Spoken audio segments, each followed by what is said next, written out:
everybody. Good morning, or wherever. Yeah, whenever, wherever. Whenever and wherever. Welcome to the newscast for January January 20th. 2012. 2012. We only have a few months left. Yeah. A few more, just, whenever that happens. It's the leap year this year. It's crazy year. Yeah. Anywho, Tony, what are you playing? I'm playing games. I actually made a list this week because I forget. Oh, good for you. For those on PlayStation Plus, you can get access to the Starhawk beta. Yes. Open beta. So I loaded that up and I played until 4 in the morning. Wow, so you enjoyed it. It was really good.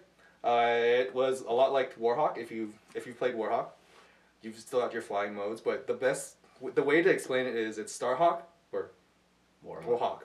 It's Warhawk with an RTS element because you can build buildings like on the fly. Oh. So you hit your triangle button. The controls are much like Warhawk. You have your movement controls.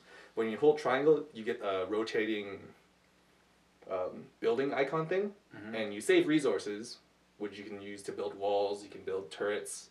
You can build beam weapons to fight against the guys in the planes. Interesting. Which is cool because it promotes you trying to stay inside your base, to stay inside your little base until you have enough resources.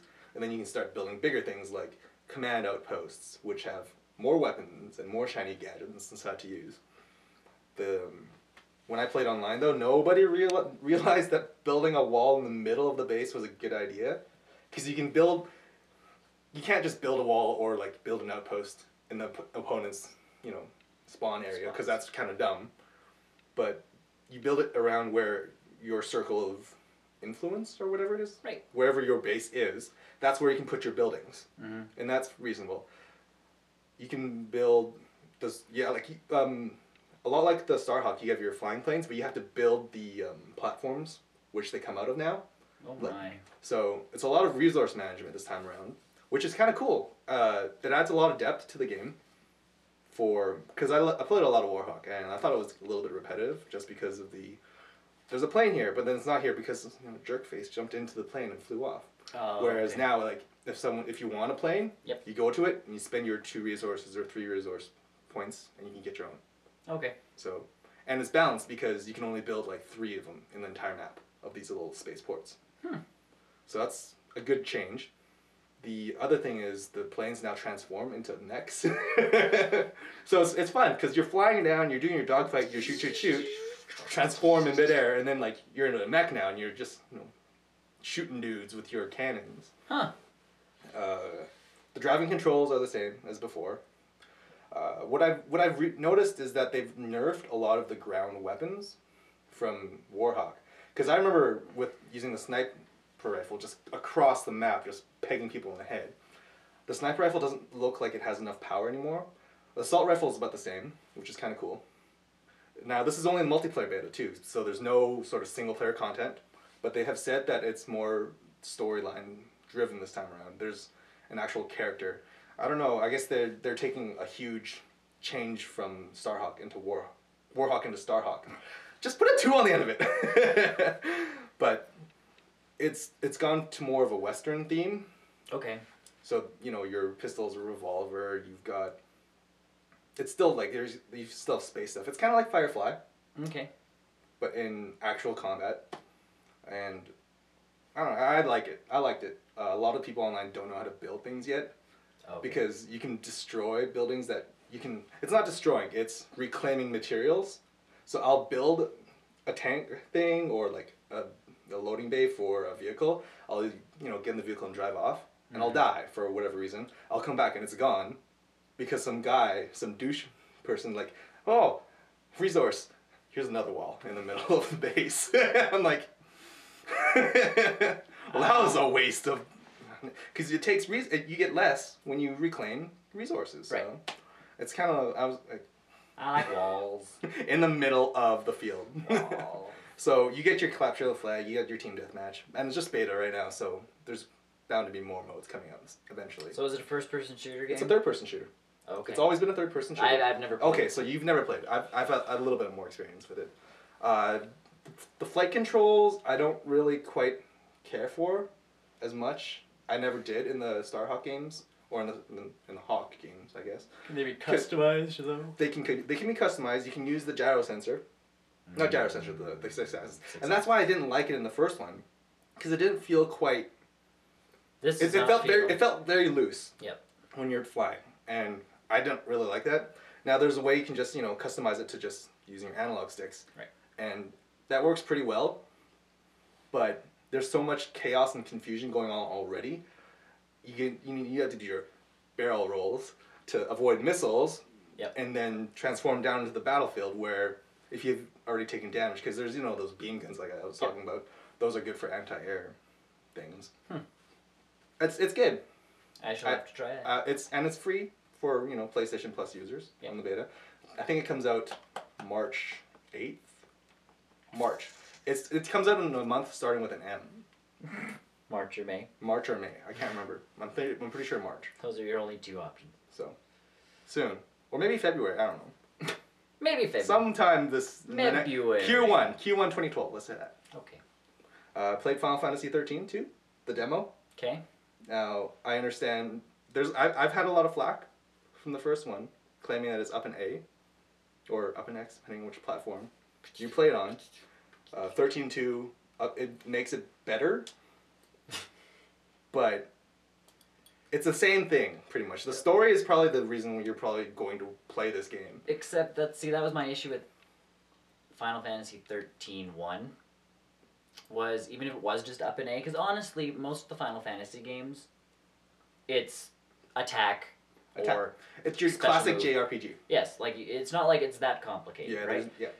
But you played for the story. Yeah. 13, I'm playing, and the story just dragged so much that I did not want to keep playing. I think the biggest thing to say about the story for 13.2 is that you want to finish 13 first. Obviously. There's so much tie-in that there's a character in there that apparently in the demo that I didn't really feel any connection towards, yet she was a huge character in the first one, and I was like, I don't get why she has a bow and arrow now. She never had a bow and arrow before. So there must be some free DLC. So the one thing I do like about the new combat system is that you still have to stagger enemies after you hit the meter full. Yep.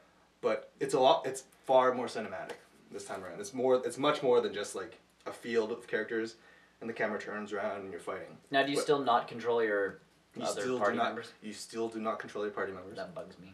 That bugged me too.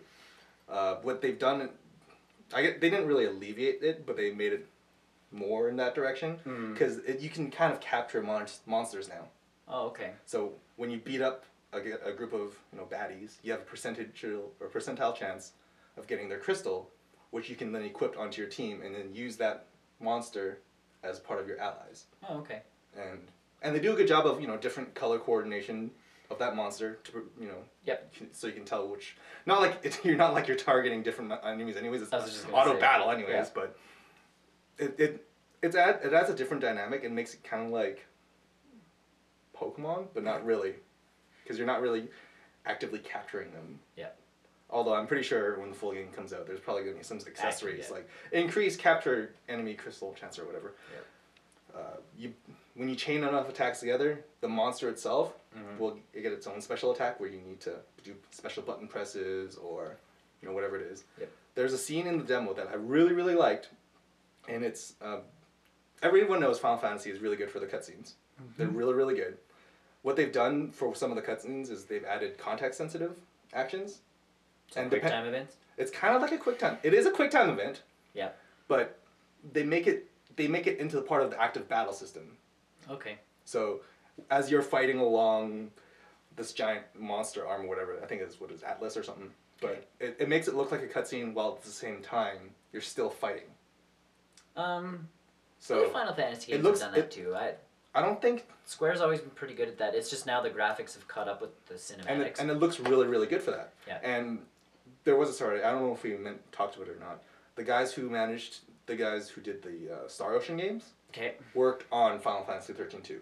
Oh, okay. So, and I really enjoy the Star Ocean games. Those have been really good. And whenever I can find Star Ocean Last Hope International, I will pick it up.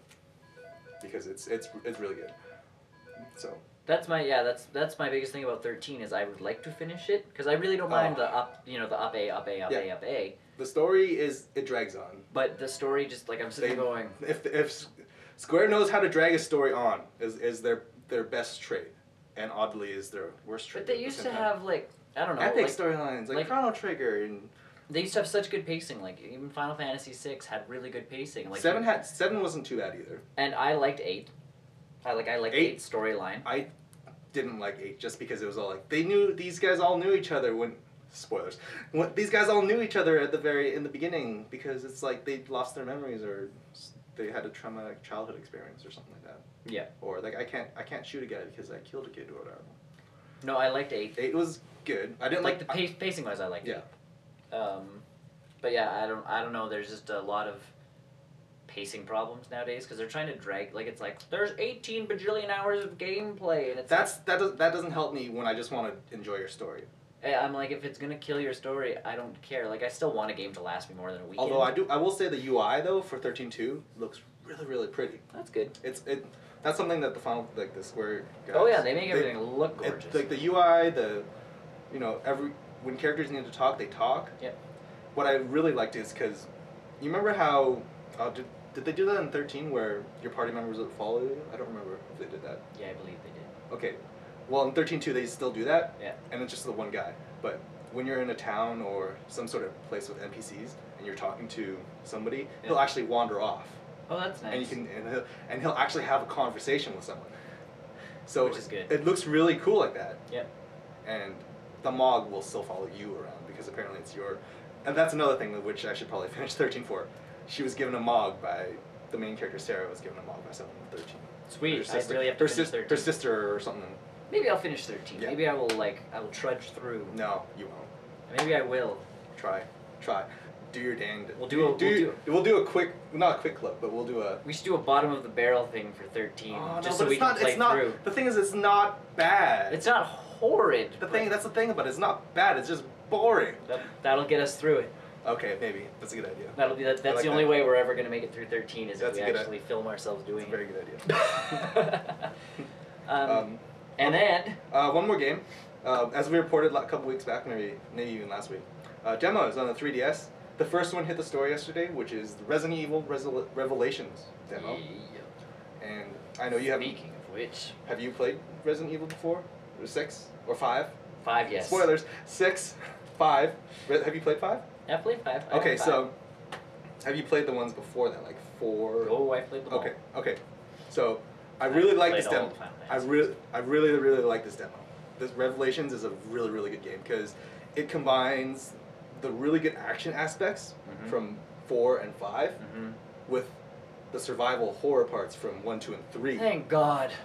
Oh my goodness, it's so good because okay, so maybe this isn't really telling you the full game, but when you start the game, you're given a handgun, 10 bullets, survive. Cool. And you find like, okay, so there's a monster and you shoot it, and it drops like 2 bullets. So you're like, great. It's survival horror, dark rooms, crowded hallways, lots of monsters, and the best part is it has the real good action aspects that you see in 4 and 5. I was just gonna say because 4 came out, and of course gave us that whole new over the shoulders thing. Over the shoulder thing, which I loved. Yeah, it looks really good. But, and then at the same time, there was still a bit of survival horror to it. And that's what makes 4 so good. That's why everybody loved 4, and then they're like, oh man, people love that, so we're just in 5, we're gonna make it this whole like over the shoulder action shooting, screw zombies. Yeah. Oh yeah. Okay, I'll bring that later. So the Revelations. I don't know if they're zombies or not. But the story takes place between 4 and 5. So it's Jill before she goes crazy in 5. Yep. So that's gonna be nice. That'll be good. The game just looks so good. It almost looks like a PS Vita game. I can just by playing the demo and Capcom saying that they're gonna be releasing this at like what is it, $49.99? Yeah, because they needed a bigger card. I can see that because there's lighting, there's active lighting in this game. There is active smoke. There's when you move through the smoke, it actually like fogs up the screen. Yep. The 3D effect is really good. I would recommend putting it on like medium. Not the slider, but there's an actual additional level in the game where you can adjust the 3 even more. So I played on very strong. My eyes, I can handle that, but whatever your eye is, do what's good for you. Adjustable. You'll see it when you play it. It's a big demo too. Took me a while. I see that. Took me a while to download it. We're just gonna sit this over here. Unfortunately, it does do the 30 play time limit, as many people are confused about, and that's fine. And that's fine because you know what, I've played about 10 times. I'm down to like 22 or 20 times left, and the game comes out February 7th, anyways. So I could definitely see myself owning this after I finish playing my 20 other game. 10 times. I was just gonna say, but it's a demo, right? So like you can only get so far. And it's only about 10 minutes long. Yeah. So there's not many things to do in it, and there's the thing where you finish the demo once, and you can go back to the beginning on Hell mode. Oh, okay. Which adds more beasties and less ammo and less ammo. Here's 2 bullets. It takes 6 to kill people. You do get a chance at trying to use the SMG because they give it to you, but that's just because it's incentive. Like go back and try and find the SMG. Yeah.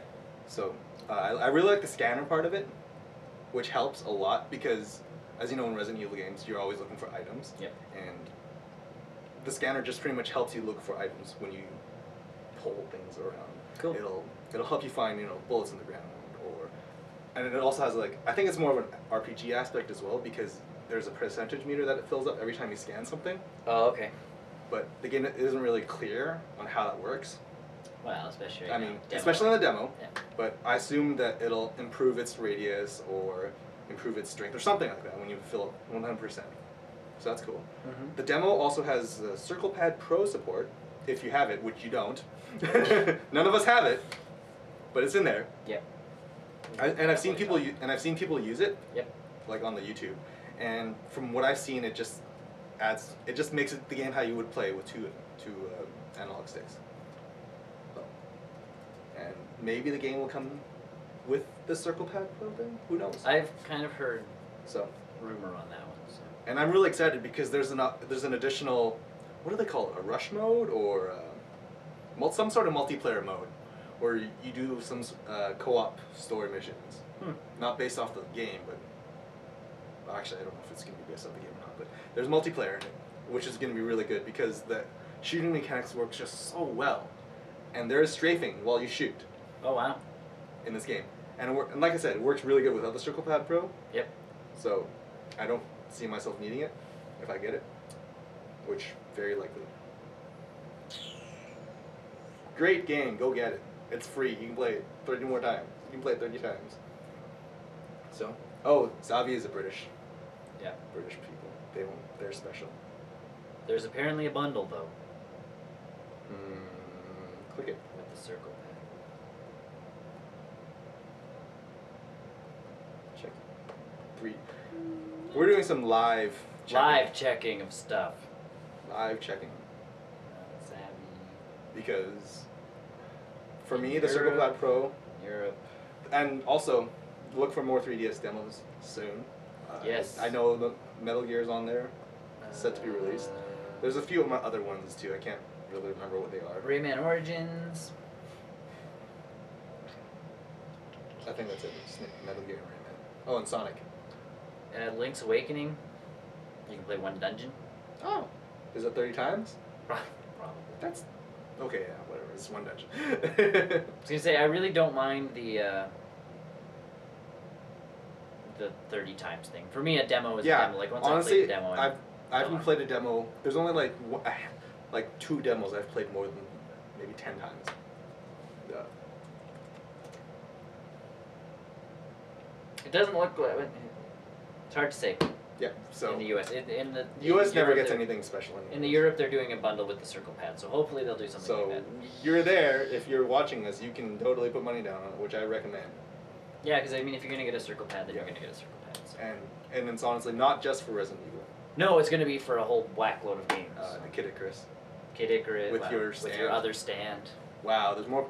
Man, eventually there's gonna be a game. So you're gonna have like your Circle Pad on your stand. You're gonna have like a whole gun attachment.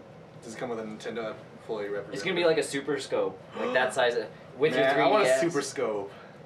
But you don't need a Super Scope. Periscope. No, you don't need it because it's already a Super Scope. You need to put it on the front of it. Oh, right. Well, but then your stand is useless. Maybe it's a swivel stand. Okay. What have you been playing? Still Professor Layton in The Last Spectre. Good game. I'm getting to the point now, and I complained about it in my last review with number 2, is that they advertise that there's like X amount more puzzles than the last game, except they repeat themselves. Yeah, they're just the same, isn't it? And 4 has gotten to that point now, like the Last Spectre game has gotten to that point now where we're getting a lot of the same puzzles, just in different forms, or they're a little harder. And I still have that complaint that I'm sitting there going, okay, fine, same puzzle. But the story in Last Spectre is so much better than in the Diabolical Box that I can put up with doing the same puzzles over again. And honestly, when they make them harder, you're like, okay, that's good. It's a little bit more of a challenge, but the same basic principle applies. Sometimes you just have to move an extra little thing somewhere, something along those lines. So I'm kind of sitting there going, okay, I can forgive you this time just because the story's so much better. I think Diabolical Box had a really quickly done story with the puzzles thrown in on top of it and all that kind of stuff. So that's good. So this time at least they're fixing the problems more and more. And the next game, of course, comes out for the 3DS, so your puzzle options are. You know what I would really... Now, this is just... I haven't played a lot of the late games. I've only played one of them. I think it's Curious Block Search. Curious Village. Curious Village. But what I would really like to see is user-generated content for that game. Do you think that would be being a latent professional yourself? I know I was thinking about it for Phoenix Wright games, but that's a lot of work. But now for latent games, since the puzzles are so small...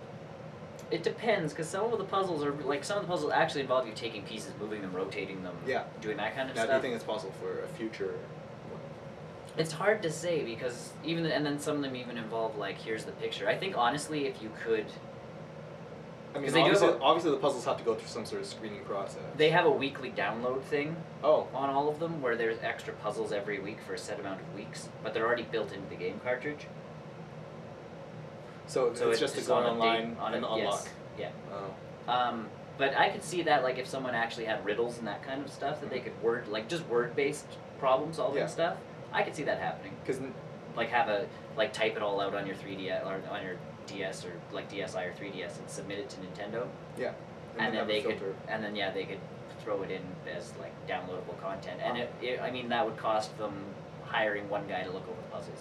Yeah, as opposed to how many other people that write the puzzles. Yeah. So... That could I think that would be a good idea. As long as you had a really good screening system, because, I mean, you don't want to get a bunch of people in there, like, you know... I think that's the only logical evolution for latent games. It's just... Because people have been playing these puzzles for so long. I don't know, they keep finding new puzzles.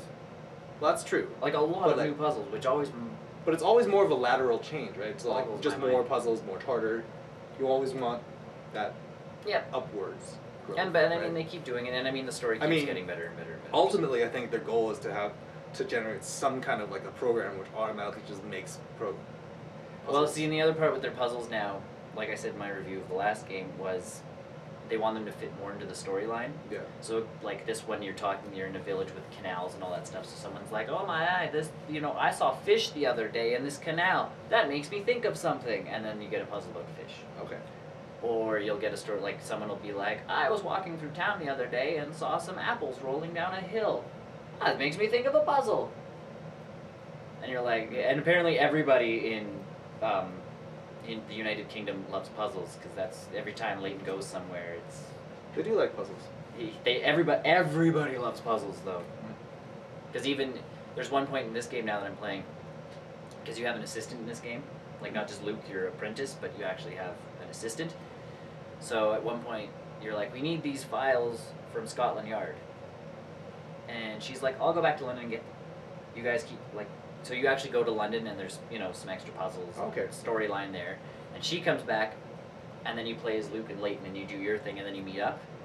And then as you leave your meetup place, Layton's like, oh yeah, by the way, like, Emmy, anytime you need to, just, like, tap on the scooter or the car at the front of the thing, you can go back to London. And she's like, oh man, just in case I missed any puzzles there. And you're like, what? Wow. They must have, a puzzle generator thing at Level 5 Studios. We want a puzzle there is that has like, fish, apples, and a canoe. Make a puzzle. Make a puzzle. If you look in the instruction manual, there's a guy like who actually does most of the puzzles. Like he's like the puzzle man. That's his title, puzzler. Apparently, like that's his gig. Is he the Riddler? He's the Riddler? Essentially he's like an Asian Riddler. Yes. So, and I'm sure he comes up with a lot of them, but some of them are really just like you can tell they're just the same puzzle in disguise as another puzzle. Yeah. They just change the graphics here or change the wording. Yeah, but some of the and honestly I ran into one, and if they're going to start doing in these games, I'm going to actually have to go back to high school math class. But there's one of them that was literally like, there's a light so far off the ground and 2 1-foot poles that cast shadows of varying sizes. Calculate, find X.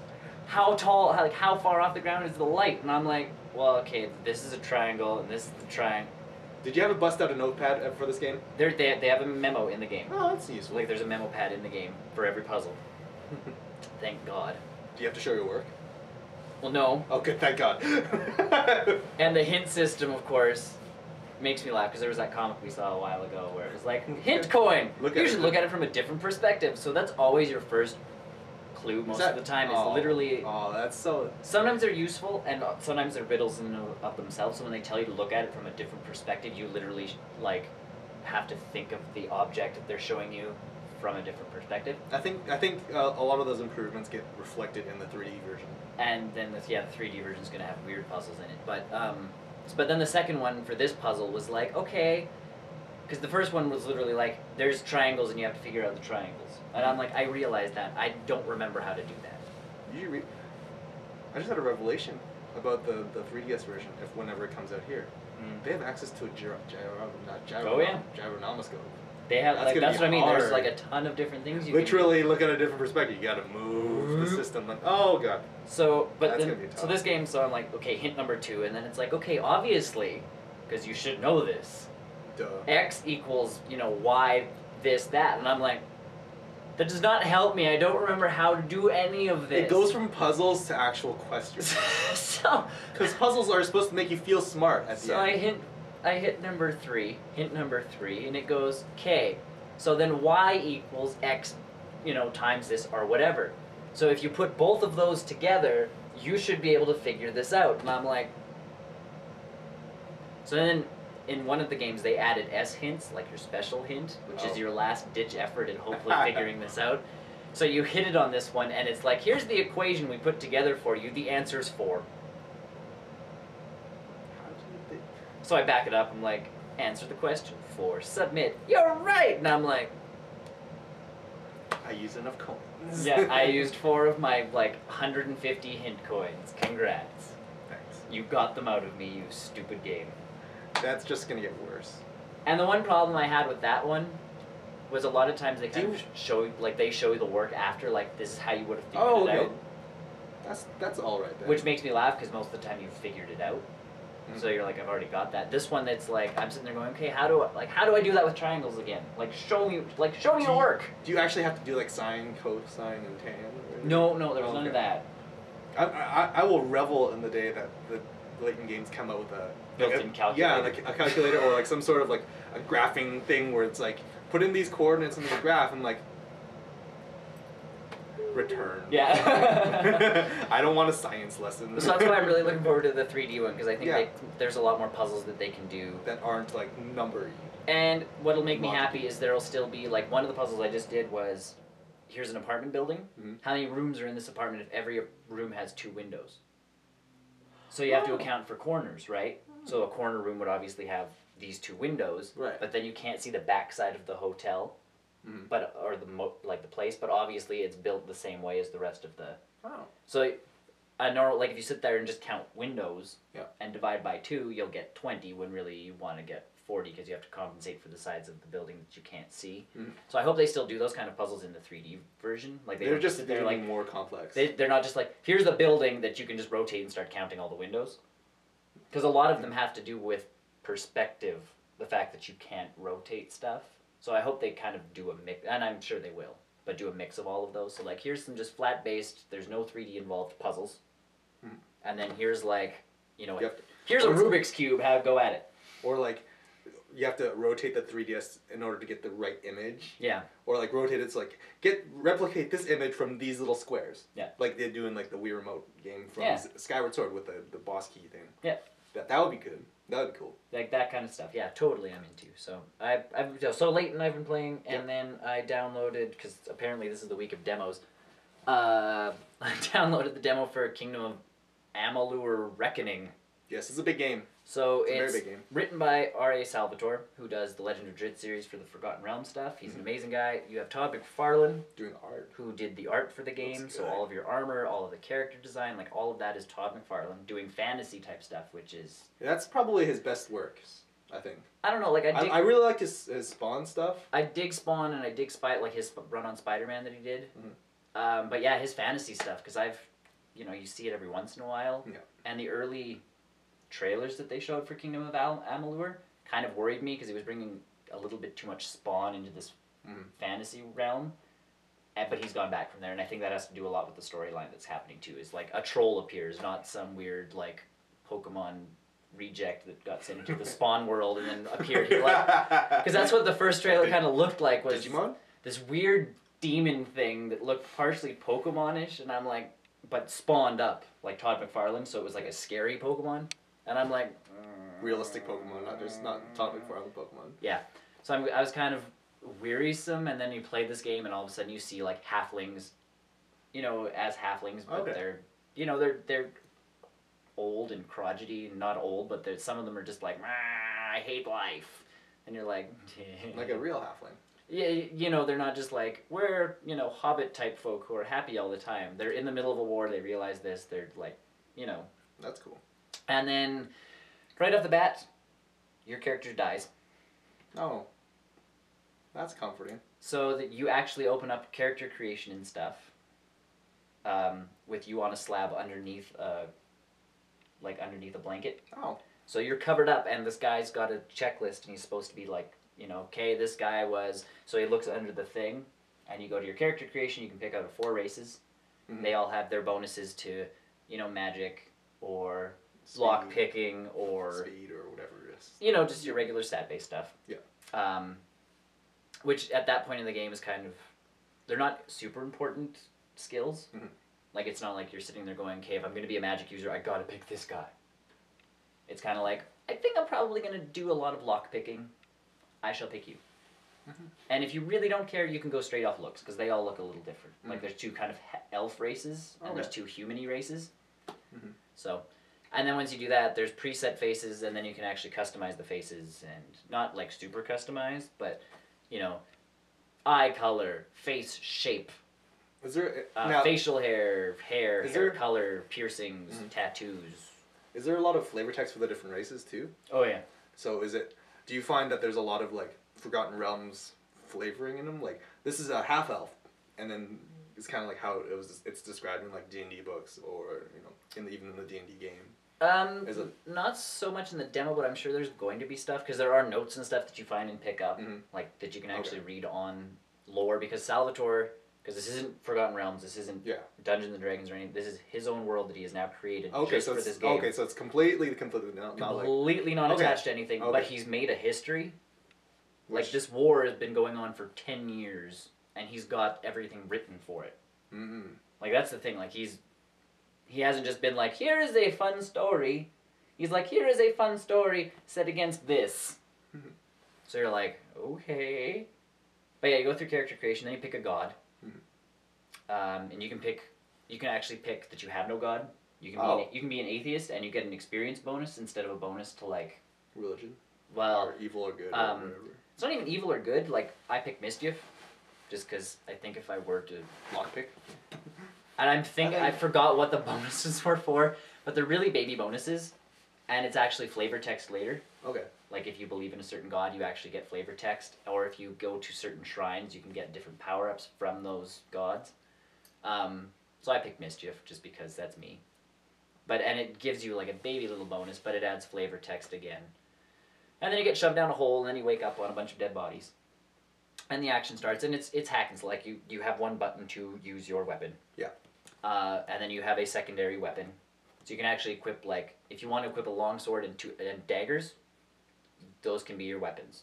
Okay. Or you can equip like a bow and another. So if you want to have two different bows that have different attributes, you can do it. So you can have two different bows on different buttons. They have wands like that actually use mana to cast long-range magical spells. They have staffs that are close-range magical weapons. And I think, honestly, this game is the first game where I've actually wanted to play a magic user more than any other class. I find that magic users are always put off to the back burner anyways. I think they are. In this game, like, I started playing and I'm like, hey, I'm going to be a rogue. I'm always a rogue. I think the last RPG game that I ever played, like single-player RPG, that I played that was a magic user was the dot hack games. Because the melee combat was ridiculously difficult to, master. And it's good that, they're imploring you to use magic. And this time, like, and usually I like the whole dagger thing and the bow and arrow, so I'm running around in my leather gear, because they give you all the different kinds of gear right off the bat. So you have, like, the full-on, like, and not just, like, crappy chainmail, like they give you in a lot of games where they're like, you are a noobling, so you will start with, like... leather. Well, they give you leather that looks like, it's been ripped off of 800 different people and sewn back together and given to you because you're supposed to start off looking like a ragged type person. This time the leather pieces are actually like a boot and pants and a vest and gloves, so you look real. Like, it looks like you're like, okay, I am equipped to handle fighting. Something. And the armor, like the full-on armor, actually is like, here is a boot that is made of metal. Not just like, here's some sandal type things with some metal covering with leather straps. It's like, no, once you've got all the metal armor on, you're like... Iron Man, but in medieval. Medieval Iron Man. The one thing that bugged me, because whatever your last weapon used shows on your back or your sides or whatever, but you have a shield that is persistent, like it's an armor piece, but you never see it until you hit the button to block, and all of a sudden you pull a shield out of nowhere. Oh, so it's like the Grand Theft Auto effect. Yeah. All of a sudden you're like, oh, it's blocked. Conk. Okay. And I'm like... no consistency there. And I'm like, that'd be cool if it were, like, on my back. Or at least, like, if it's a buckler, it's just, like, always on your arm. On your arm or something like that. So that irked me a little, but otherwise the game looked gorgeous. Is there any... Did Todd McFarlane design everything? He helped, I think, on everything. Okay. So it's kind of one of those things where he... like, the armor pieces that would he have designed that, or is it just strictly character? I'm sure he designed probably the upper stuff. Okay. Because I know the armor that's going into Mass Effect and vice versa, he did. Oh, okay. So... does that mean we get Todd McFarlane in Mass Effect? That'd be sweet. You get his armor, that's... because he's pretty good at the modern stuff, too. Oh, he's good at everything. He's Todd McFarlane, so... and then there's this one system where you kind of change the fates because you have no set future. Like, you learn this quite quickly. And you actually hold down both trigger buttons, I believe. And you go into, like, super special mode once you've built up a meter. Oh, okay. And you can kill people and you get special fancy finishing moves. And then if you rattle on a button fast enough, you get, like, extra experience from the kill. Oh. And if people are near death around you, they all die too. Oh, that's handy. But of course you have to charge up a thing, and then the guy meters. The guy's like, oh my, you just changed fate. And you're like, yeah, that's right, that's me. That's what I do. You learn how you were resurrected, by the way. Okay. How's the skills in the game? There's a really big talent, there's 3 really big talent trees. I've heard, but... and that's kind of how the leveling system works. So I had a weapon that I could not use until I was level 3 in magic, but I got 5 skill points that I could put into melee, finesse, or magic. So that's how that level up system kind of works. So my character might have been level 3, but I already had like 8 points in finesse until I figured out I wanted to be a magic user, and then of course my points were spent. So that's good. So, is it just purely single player? As far as I know the demo's only going to be single player. As far as I know, it's just single player. Okay. Does it feel like it could be a multiplayer, like with the menus and options and stuff like that? I don't like I feel like you could do co-op. Okay. Like a drop-in kind of like Fable. A Fable kind of Fable-y thing. And then there's Sagecraft. There's all these different crafting type things you can do. Okay. So and then you can skill up in those. I've been reading a lot. Like, people are saying like if there's going to be a game that beats out Skyrim for Western RPG. Yep. This will be that game. To me, I'm sitting there playing, like, I'm looking at all the skills you can get, like blacksmithing, all that kind of stuff. So if you can pay a blacksmith, they will do all that stuff for you, or you can train up your blacksmithing and actually get it done. And I'm like, So essentially, this is a third-person action game with skill sets, magic, the fantasy-based thing. To me, it's like Oblivion. It looks prettier, and I like the whole overall tone of everything more. Yeah. Like, to me, like, I really didn't like Oblivion all that much. And I tolerated it, I think, for me, but... And the first person was part of it, and pacing again was part of it, and Pacing is this one actually has linear levels, like you don't run around exploring everything like a crazy person. Oh, so there's no open worldiness to it? There's open worlds, like Okay. you get to a part and you're in a forest, Mhm. but it's not like you can all of a sudden start climbing stuff. Like you're stuck within.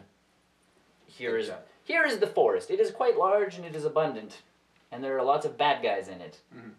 But don't be thinking about trying to climb something because you can't do that. So, and there's context-sensitive jump points, so they don't just let you like jump everywhere and break things.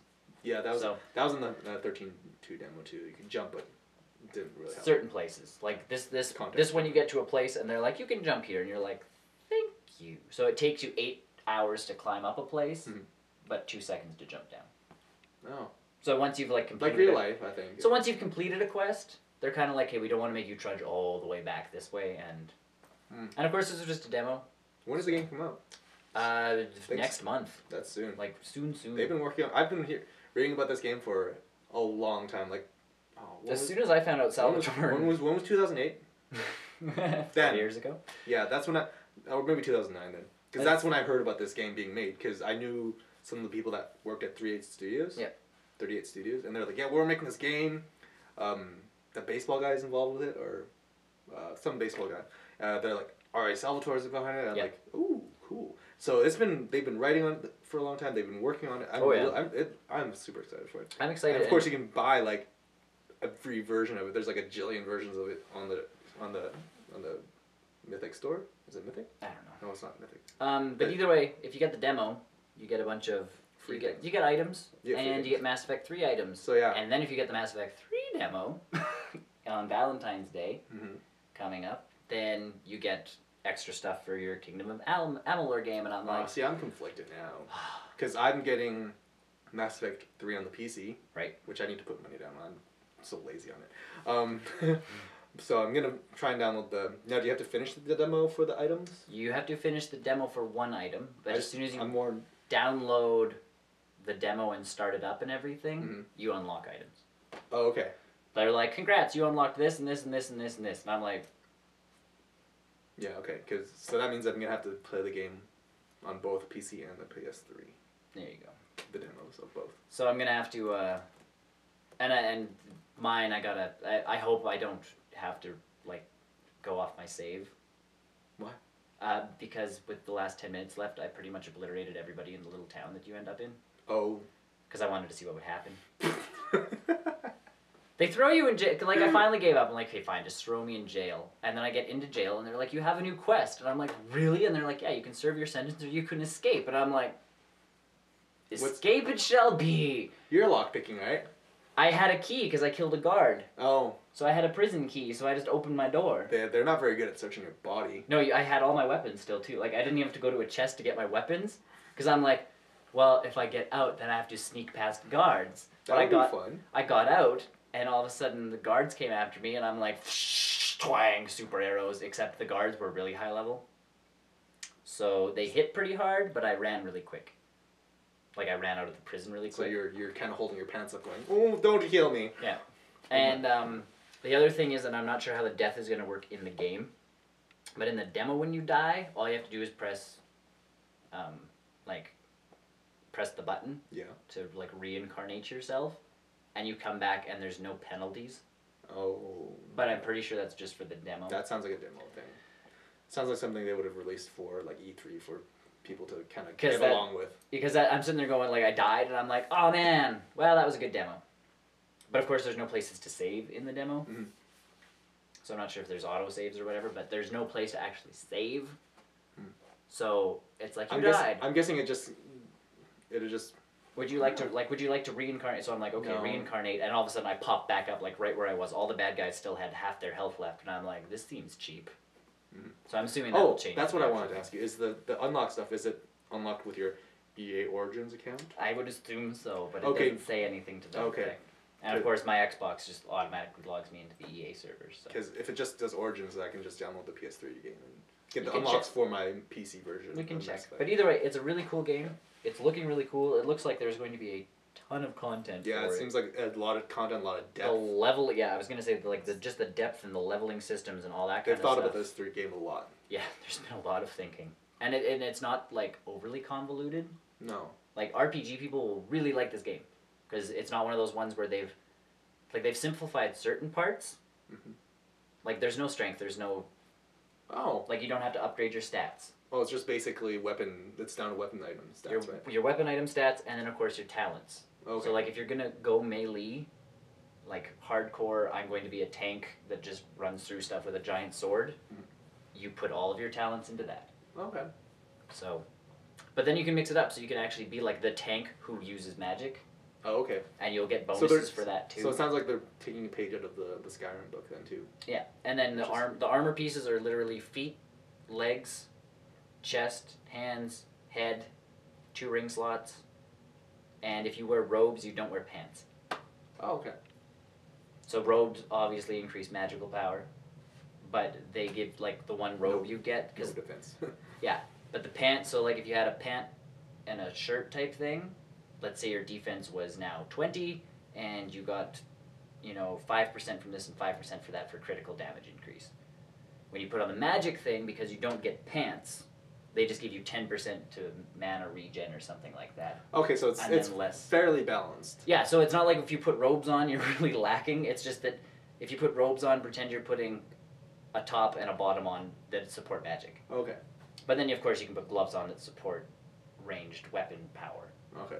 So it's very customizable. Oh yes, and all the armor is different. Any signs of like a crafting system too? Oh yes. Okay. There's blacksmithing. There's alchemy type stuff. Excellent. So and sagecraft, so you can actually make gems to put into socketed items. Ooh, yes. Everyone loves socketed weapon things. So there's, like I said, there's a lot of stuff, and of course you don't get much time in the demo to touch on all it's that timed stuff. demo, isn't it? Once you get past the first main quest line, you're then timed. You have half an hour to kind of run around and frolic and do as you wish. So. Okay. And that's what I said. Once I got to like my last 10 minutes, I just started attacking people in town. Okay. A guy gave me this really nice pair of daggers, and I stabbed him with them. That's like a good person. Like a good person. Yeah, he's like, "Oh man, thank you for doing that for me. Here, have these super magical daggers." And I'm like, "Oh man, thanks." How do they work? Wow. Oh, and some of the ways you fight are really cool too. Like there's hold button moves. So like with daggers, you can hold onto the button and charge it, and then you literally do this whole like blink through people. Ooh. So your guy looks like he's. That's kind of like the Vanguard from Mass Effect too. Yeah. Yeah, that's cool. Yeah, that looks like a big game. It is, and that's all I've been. That's it. I haven't been playing much. So I played 3 small things. You played 1 big game. Yeah, I played 1 major game and then a demo, and I played the junk out of that demo. So. I don't want to restart. I played a lot of the rest. So. You can play it later. I know it's downloaded. That's right. I downloaded it on my cell phone connection. Come on. I saw it and I was like, yeah, I want to play that. Okay. Okay. News. Let's get into this real quick. News. News. SOPA stuff quick. Yeah, we'll just touch on that. It's repeated. Yes. Repeated. Okay, essentially SOPA's dead. Yes, SOPA. It's just fine. It's down to the final minutes, pretty much, of officializing the whole not going through. And Pippa and SOPA both, they were trying to change rules on both sides to accommodate people. Now it's not gonna. With Wikipedia going down, that was a big one. That was a huge supporter. Yeah. Even though you can still access it. Even though you can still go with the mobile site and access it. But other sites all over the internet are, zero censorship, so no censorship. Yeah. We've got that going on. Mm-hmm. One website I know on Wednesday, because they didn't want to go down completely, they took away all their descriptions for all their headlines. Oh. So their headline was still there, but their descriptions were gone. Oh. So you're like, well, what does this story entail? Well, you don't know because it's censored, right? So everybody did their own little thing. And then I caught a video from Loading Ready Run, actually, with Graham Stark, and it was the ESA, who puts on E3, and Nintendo and Sony and Microsoft are all part of the ESA. All huge companies. All huge developers I are. think it stands for Electronic Software Association. So they were still they were still supporting SOPA and PIPA, and there was a big push online, I know, to boycott E3 completely. So the news sites would do it, video game companies would do it, like we wouldn't even talk about it, right? Yeah. And what has kind of come out of this whole thing, Tony? Well, for a story this week. Yes. Breaking news. Not really breaking news. It's almost live. ESA has pulled its support for SOPA, which is pretty big. That's a big. They were just because of this whole big name supporter. Yeah, because in line with that, you have all the other, publishers that haven't really said if they're going to be joining it or not. Yeah. But just because they're associated with the ESA, they would be supporting it. Right. Let's see here. From the beginning, ESA has been committed to the passage of balanced legislation to address the illegal theft of intellectual property found on foreign rogue sites. So they do support, the whole piracy thing. Yes. And that's fine, because you want to keep stuff from hitting Pirate Bay or whatever it is. And I'm fine. Like anti-piracy stuff, I'm okay with. This wasn't anti-piracy. This is anti-internet. But yeah, SOPA and PIPA were going every legislation thing takes it that much too far. Mm-hmm. And then, if you look at it, mega uploads got taken down this week. Yeah, by the feds, no less. By actual legislation that exists now. Yeah. So if you're gonna do something, if you want, not to say that mega uploads isn't bad. We have no idea. Reserved, judgment reserved. But if you're gonna do something, do what they did. I'm not gonna say do it to everything, but there's ways you can do it now without making more rules. Yes. That just you just went and proved that you don't need SOPA and PIPA. Yeah. Thank you, FBI. For once, you're amazing, but not in our movies. They just pretty much proved that you don't need these bills. So either way, the blackout was quite a big success. It worked very well. And the people that were most pissed off were, of course, Hollywood execs. And if you go to Pirate Bay, they had a letter that they had put out. Yeah. And the reason that Hollywood exists is because they couldn't make movies in the East because of all the copyright and stuff. Mm-hmm. So they moved west. So they could steal all those people's stories and make them into movies. Mm-hmm. Which they did.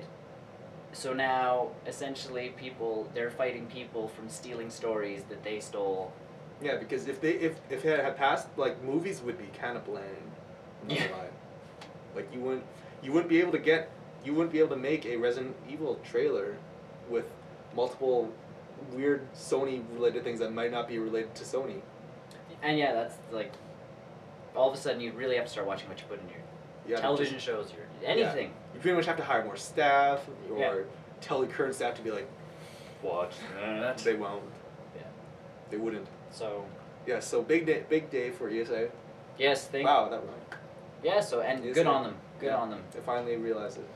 Well, I think they were really freaked out about just... Also people not going to E3 and stuff like that. Yeah. Because that would be really lame if it was only Nintendo that showed up. Well, I was just going to say, you're going to get Microsoft, you're going to get Sony, and you're going to get Microsoft that are going to show up at E3. Yeah. They can't not. But if you get a bunch of the smaller publishers not showing up, you have an issue. Yeah. Everybody, watches the press conferences for big news. And honestly, E3 is a really good place for indie games to show up. And that's what I mean. So all of a sudden, if you have your indie crowd not showing up to you... And you've already had, companies like Supergiant Games and there's a lot of... They're all we don't like this. Well, and if you have enough news sites, even baby ones like us not covering E3... a little goes a long way. Yeah. That's what the story is. So yes. Good stuff. Good. We're happy. I guess I'll go into this one. Yeah. Notch, because he's not a supporter of any of this stuff. He actually condones piracy. Mm-hmm. In a sense. That's a whole different story, but different. Notch is Notch. He's eccentric. He's pretty good. He's pretty cool. Either way, thanks to Notch and Mojang and Minecraft, with bringing Minecraft to the Xbox, they've convinced Microsoft that Xbox needs to have quicker patches to their games. Now, do they mean patches to the games or patches to system patches? I'm assuming patches to the games. Okay. This is talking about patches to the games because when it kind of comes out, apparently Xbox Live's Arcade Minecraft comes out, It'll be based on the beta version 1.66, and the plan is to eventually get it up to where the PC is. So they need to be able to sit there going, okay, we need to patch our game. Yeah. Like, that was one of the biggest concerns when Minecraft was announced, because the game gets patched every other week. Right, and of course everybody knows Xbox and Sony, for both of their stores, you have to sit there and go, here is the patch. Though Sony is a little bit more lenient for that stuff, but you guys are, Sony's a little bit faster, but at the same time they both have to go through this process of like, okay, instead of just being like, here's the code. Yeah, because that's where PCs have always been up on consoles. Yeah, because the developer can push the OK button and it's there. Microsoft and Sony have to be like, okay, what? Whoa. And that's fair because, you know, it's their systems. It has to go through their networks. safety procedures. They don't want anything bad going through, right?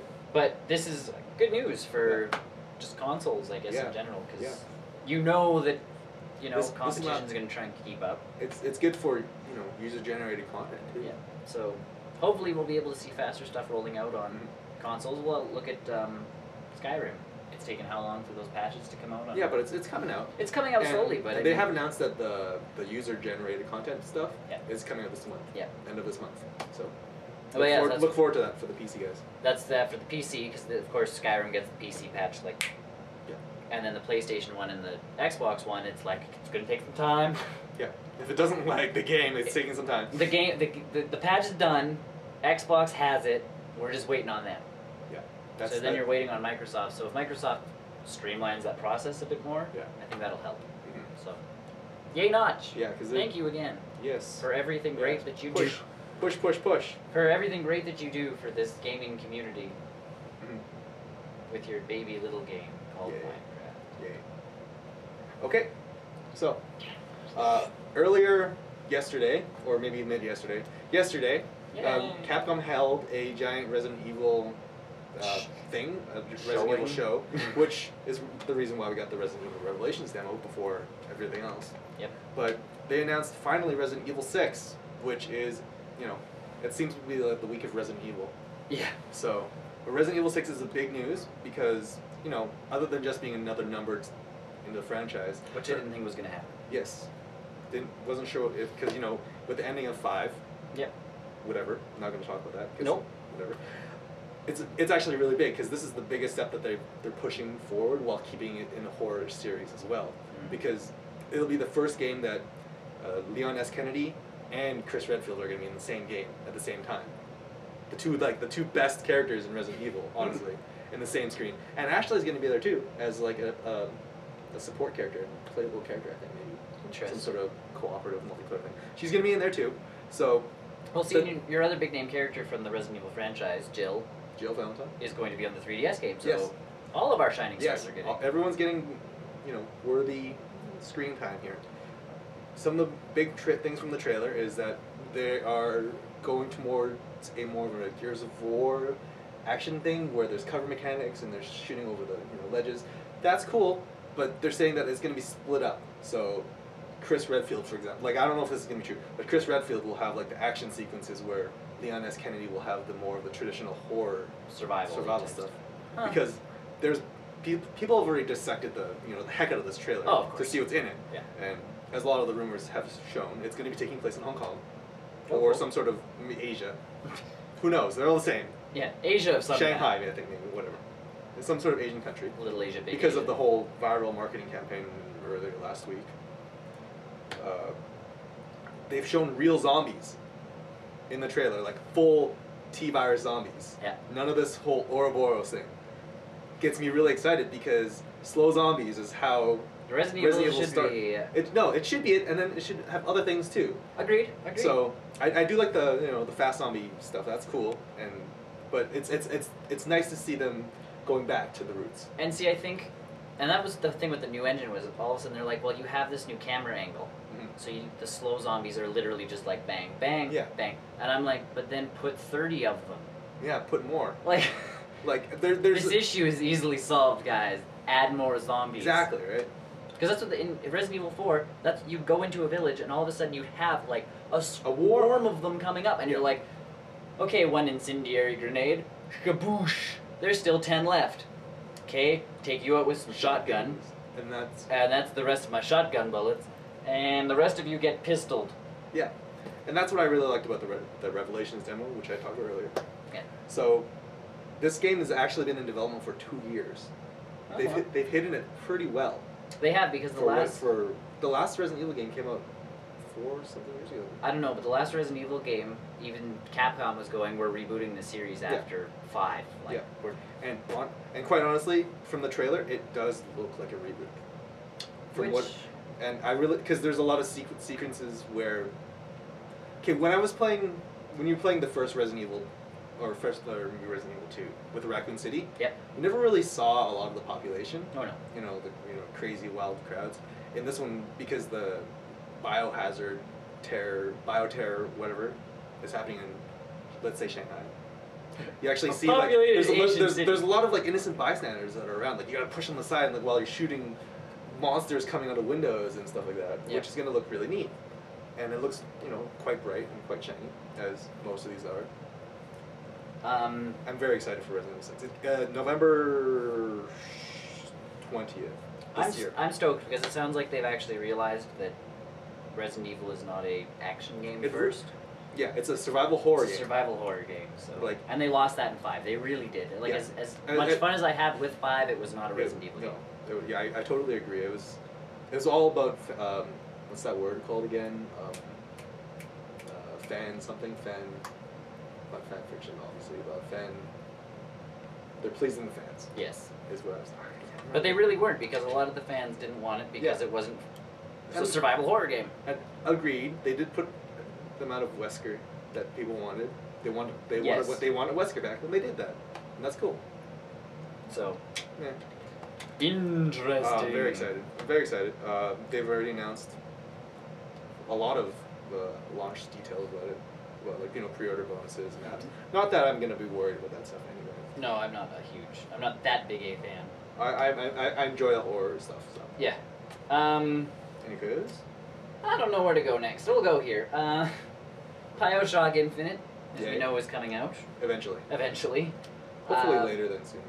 But they've talked about a new mode for the game. 1999 mode. I like the name of this mode. What do you do in this mode? In this mode, it is instead of, so you have easy, normal, hard, and instead of extremely hard or super hard or epic hard or something, crushing, it is now 1999 mode. So once you make a decision, apparently you stick with that decision, there is no turning back, you go with it. Okay. And of course the game will essentially be harder as well. So, I don't know how the choice system exactly will work in this game, so it's kind of hard to say exactly what this mode will do. The way they make it sound is that, like, once you make a decision, you can go back on your own decision. So I'm not sure in the game if you can be like, there'll be like, go left or right, and you can go left and be like, this is not suited for the way I'm playing this game, and then you go back and then go right. Yeah. Like Which makes sense, because it's like, if you develop your tonics into the way that, like, I'm very stealthy.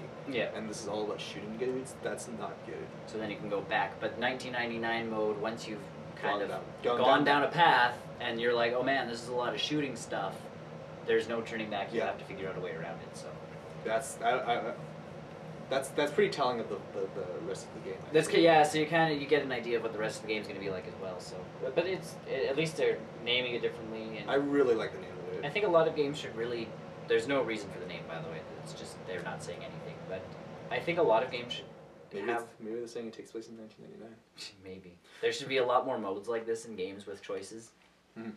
And I mean, we've seen it with what was it, Fallout New Vegas with the. What do they call it? Hardcore? I think so. Was something that were like bullets counted for weight, and you had to. Bullets counted for weight. You had to eat. You had to sleep. Yeah. You had to drink water. That was cool too. I enjoyed. That hardcore. That made Fallout to me.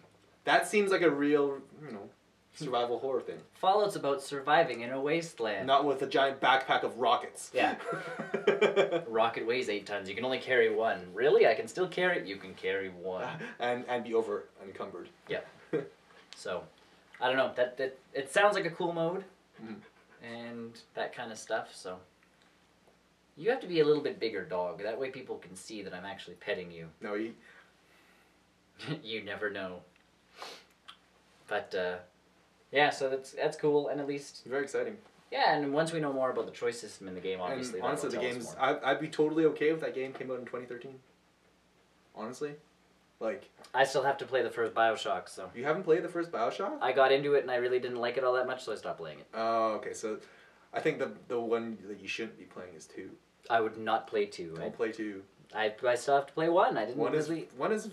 I did not really enjoy. It was a little 1. bit linear at times, but you could still always go back to So. things you did first. So. I don't know. Maybe it was just the state of mind that I was in. I enjoyed the whole underwater scene because It was a fresh new idea for video games because Yep. everyone's doing first person shooters and stuff like that, and no, we're underwater. Yep. And now we're in the sky. And yes, now they're going sky. So Skyward BioShock. That's kind of how it feels like. Cause have you seen the whole grappling system in the game? That looks really fun. It's like roller coaster on top of roller coaster on top of roller coaster with a machine gun. That's how we're gonna get around in the future. Everybody knows it. I'm okay with that. Yep. Cool. So, along with the whole 3DS bundles, with a snakeskin version coming out when 3DS, Metal Gear 3DS comes out, Kingdom Hearts 3DS is also having its own unique design, which makes me loathe the fact that I was an early adopter and got the teal colored one, because this new design is amazing. It's got Kingdom Hearts on it, it's got Disney. The little Mickey Mouse heads. Yeah. And it's got a Kingdom Hearts logo on it. Yep. And it'll probably be embossed. I'm super jealous of Japan. They always get these things. And it's going to be... But I think Japan gets a lot of this stuff because they're actually willing to buy more than one 3DS. Do you think though? Do you think so? I think that's what I wanted to bring up. Is do you think? Because how many? I've only. Because that's like Nintendo when they kept releasing Game Boys. Yeah. Over in Japan, those things kept you had your Game Boy Advance, and then you had your Game Boy Advanced SP, and then you had your Game Boy Micros and that. They kept releasing all of these Game Boys, and I'm like, who is buying? Everybody owns one. Because they did that with the PSP as well. They had the rainbow of colors for the PSP original PSP. And they sell. In my and then they brought those Game Boy Micros here. They sold 5. And then 2 people bought them, and they were like, we don't get it. I knew a guy with one. I saw a guy playing. I'm like. And it's the smallest thing you've ever seen. I know. So it's not like it's comfortable to play on it. But that's a big thing in Asia. They want their small micro. Things. Yep. They don't like everything small. I don't like everything small. So, but yeah, that's what I mean. So I think that's why Asia. I think that's why they keep getting these is because.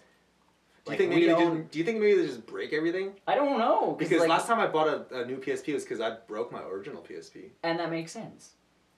I break something, I buy a new one. I have a perfectly good working 3DS system. Oops, my 3DS dropped. Yeah. No. I gotta get the snakeskin Metal Gear one. Yeah. And I can see if GameStop and those type of places actually had a trade-in type deal. No, they don't even like trading in things. But they're not going to. So honestly, I don't know. This comes out when the game comes out. March 29th. So the Japanese release, so we'll see it a year later. Because these games take forever to, translate and whatever. And there's voices this time around, so they gotta find Billy Joel. Well, not Billy Joel. Haley Joel Osment. Is that his name? Yep. Yeah. They gotta find him because apparently he's in jail or something. So, I'm very excited. 10th anniversary of the game. It's some sort of 10th anniversary version. So, huge deal for Kingdom Hearts this year. The bundle confirmed for Japan. So. There it is, wiki. Dream Drop Distance. That's 3D. It's 3Ds, everybody. Kingdom Hearts. Square Enix likes their play on numbers. Yep. Speaking of. So, we talked about this last week. Yes, we did. Some Star Wars MMO stuff. Mm-hmm. Just issues they've been having. Yes. And I've got tons of time. I could see the light on you. I know, I like that. Oh. Well, fine. Look at that. I'm good. I'll turn it down. This week they released patch 1.1 to, fix some game-breaking stuff in the game. Yes. And they have broken more stuff. That sounds like... Okay. So essentially, what did they break? The break is now a PvP part of the game, and I don't know how exactly the game works, but there's a slight imbalance in one of the PvP areas. How slight? 100 to 40. I like those odds. So, my odds are on the losing side. 100 Imperial people spawn for the 40. And it's the Imperial, so it's the bad guys. Yeah, that spawn. So, like the real movies and the real fiction. Except they're controlled by actual smart people, not just a bunch of stormtroopers that miss everything. Or lightsabers that just kind of miss. Holy jeez. I like this. And they have no idea how long it's going to take to fix this. Because I think this is one of those things where an MMO developer doesn't know what's wrong. Yeah, because there's so much things going on in the game. Yep. The problem with those MMOs is, patches like this break all the time. Yes. That's why MMOs get patched every week, or even every other couple days. Yeah. So, I would very much, I think that... I feel bad because I really, the game looks interesting, and from what I've heard, it's super fun. It looks really good. But this is a really bad start. Well, we've seen worse. We've seen worse, but... Again, World of Warcraft is still your biggest MMO out there. Yeah. When you're trying to kind of steal that fan base, having issues like this is not always the best thing. Well, who's to say WoW hasn't had... WoW has had issues. Yeah. But they're fixed. That's the only... That's the only thing is Blizzard kind of sits there. As soon as there's an issue, fixed. Yeah. And honestly, this is BioWare and EA's first MMO anyway, so... And yes, they're getting the hang of it. Yeah. So for start, it's good, but for continued support, it's kind of like... It's shaky. I put my money on BioWare anyways, just because I know they're a solid developer. And they'll fix the problem, and that's totally cool. It's just that this is a lot of problems they've had right out of the chute. Yeah, they've had server queue issues, which have been fixed. Yeah. Recently, and server queue issues.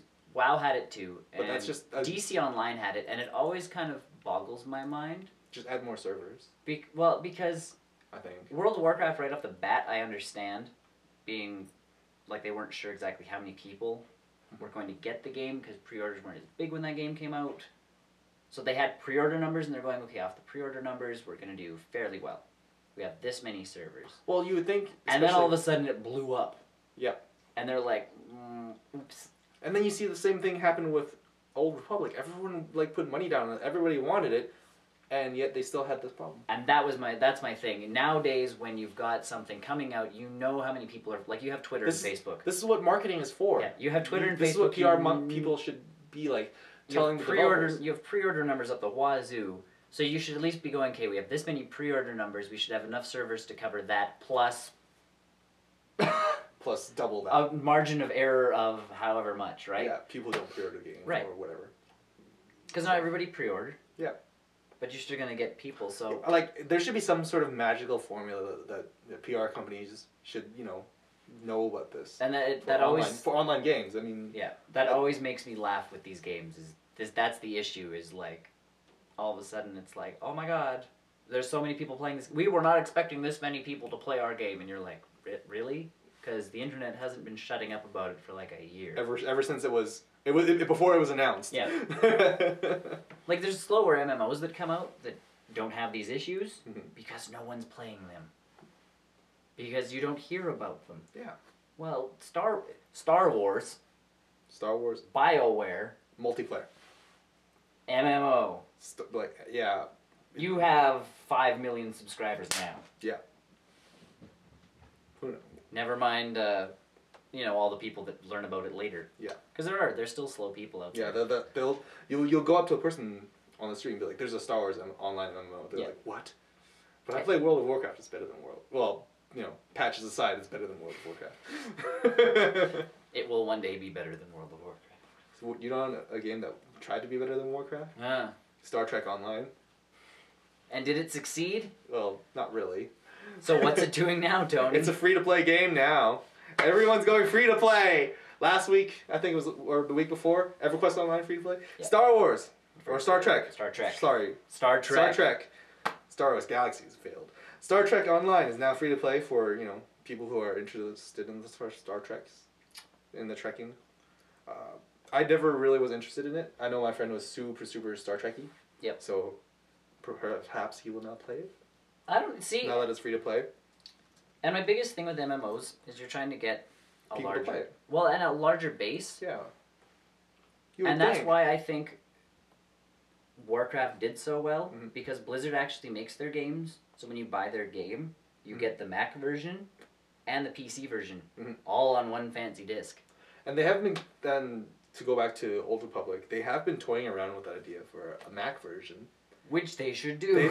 You think it's a wise idea.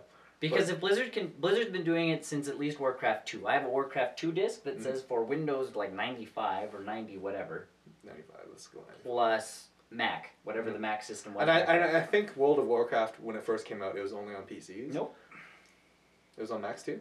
Oh. I always thought the Mac stuff came like, Nope. not a lot later. Oh, okay. Both at the same time. So that's what I mean. So all of a sudden you have PC people, Mac people playing the same game. Because I know that was a big thing when TF2 merged with Mac. It's like, now on Mac, I'm like, I don't have to switch. You don't have to go over to the Windows side. I don't need boot camp for this. Because I can't remember the last time I touched Windows. And honestly, my Mac side works better than my Windows side.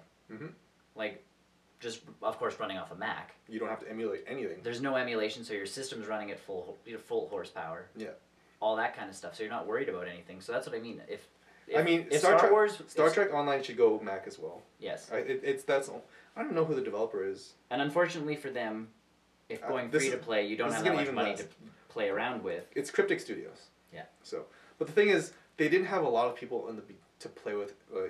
It's been out for a little bit now. Oh yeah. And I don't know that going free to play would add any more people to it. I know that there is a huge Star Trek fan base out there. Yeah. And or whether they want to be playing an M. And either they're already playing already. Yes. Or they're at the Star Trek conventions doing their own thing like they've always done. Yeah, the Trekkies have always been doing this, and so yeah. They probably have their own RP server set up. Like, I am Commander, blah blah blah blah blah. Yeah, they still do the pen and paper RPGs. You don't need a game to do the pen and paper RPG type stuff. So I don't know that going free to play would help them that much. It's a step in the right direction, but the fact that it should. I don't know, I think DC Online did the proper free to play where it was. I think it helped because it was on the PS3. I think that was the one big factor. That helped tremendously. So, the fact that Star Trek Online is only on one platform right now. Yeah. See, and that's what kind of makes me laugh about MMOs is I'm like, put them out for 2 systems. Yeah. And if Blizzard doesn't have a problem with simultaneously releasing every single game since their games came out on both systems, why is it so hard for everybody else to do it? And there is a rumor, the whole like Diablo 3 on PS3 thing and Xbox thing. So, but that's what I mean. Like if that's why it always makes me laugh when MMOs come out and they're like not like just for PC, and I'm like, yeah, like why wouldn't you make a Mac for like? Because like well, we've seen in the last like 5 years, Mac has picked up and steamrolled everything other than gaming. Wouldn't you want to be part of that steamroll? And even Mac sits there going like, we've got Intel chips now. We've got actual like things, 3D processors. processors. Architecture's not that much different. Yeah, we can actually run games on our computers, which I've proven. You've proven. Yes, I've played. You can play Call of Duty 4 now on your Mac. Yeah, so I just sit there going, why would just release your MMO on a Mac. Or if it's even if it's not at launch, just say that it's coming. Yes. Say that it's even coming, then I will be excited for it. Yeah. Not say that we're investigating the possibilities of it, like. Because I don't know, for me, like Star Trek, I would not get into because I'm not a huge Trek. I'm not a Trek person either. But Star Wars, that's the only thing really holding me back is I really don't want to switch over to my Windows side to play an MMO. You know, that has problems. It obviously has problems right now, but I would really just like if I could just turn on my Mac and start playing Star Wars. And I think that's what they tried to do with OnLive as well. Yeah. If you remember OnLive. Yeah. Like, you just have your iPad and be like, okay, I'm playing my console games on my iPad right now. Yeah. Which, it's not a bad idea, but we don't have the architecture or network set up for that stuff yet. Yeah, so. Either way. Cool. More MMO news. We're just MMOing today. Marvel MMO. Yes. What about Has it getting anywhere? Is it getting anywhere? It's funny because the last I heard this was going nowhere.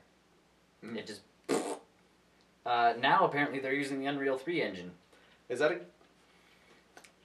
Now, along with that, this is going to be an in-browser MMO. Okay. A browser-based MMO. So. Okay. So. Okay. It'll be free to play. Browser game. Sold. But instead of creating a unique character to play alongside your favorite superheroes, you actually take on the role of superheroes. They're still doing that? Apparently, they're still going with that dumb idea. So if it's an in-browser MMO, is it going to be instanced then? I would assume so. Because that sounds like the best way to do something like that. Now, just because... Here's my... This was my issue when they came up with this idea before. Yeah, like X amount of years ago. Yeah, they're like, it's going to be great. So you log into a server, and then you get to pick a superhero. And I'm like, well, that's all great and grand, unless I'm the 80th person on that server, and I get the choice between Jubilee and, you know... I don't know. Black Cat? No, that's a DC. No, Black Cat's an actual character. She's Marvel. I was thinking Black Panther. No. Black Panther's also Marvel. No, I was thinking... But yeah. There are some really not so great superheroes that I don't even know about because they're not that great. But Jubilee... I think some Marvel superheroes. So... I don't know. I don't know how this is going to work out, but honestly... I think maybe they're going to try... If it's free to play... Yes. That means it's going to be heavily instanced. Yes. Which leads me to believe that... If you enter an instance, you pick a character. Yeah. And go. And then you'll talk to your friends and then be like, hey, I'm Spider-Man. Do you guys want to come play? No, I want to be Spider-Man. Yeah, so that if that's how it works, interesting but different, and I'm not sure if that'll work all that well. Yeah. We've seen a lot of in-browser stuff that works well already, so it's obviously...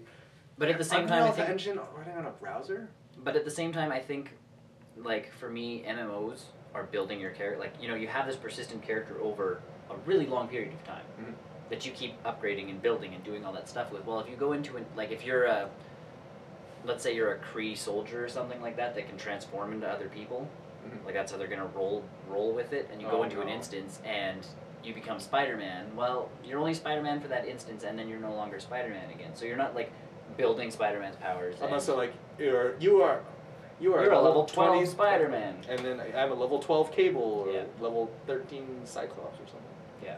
Like, that's what like, you're sitting there, like, we have to wait and see. Yeah, this is far from anywhere. To me, it's just odd.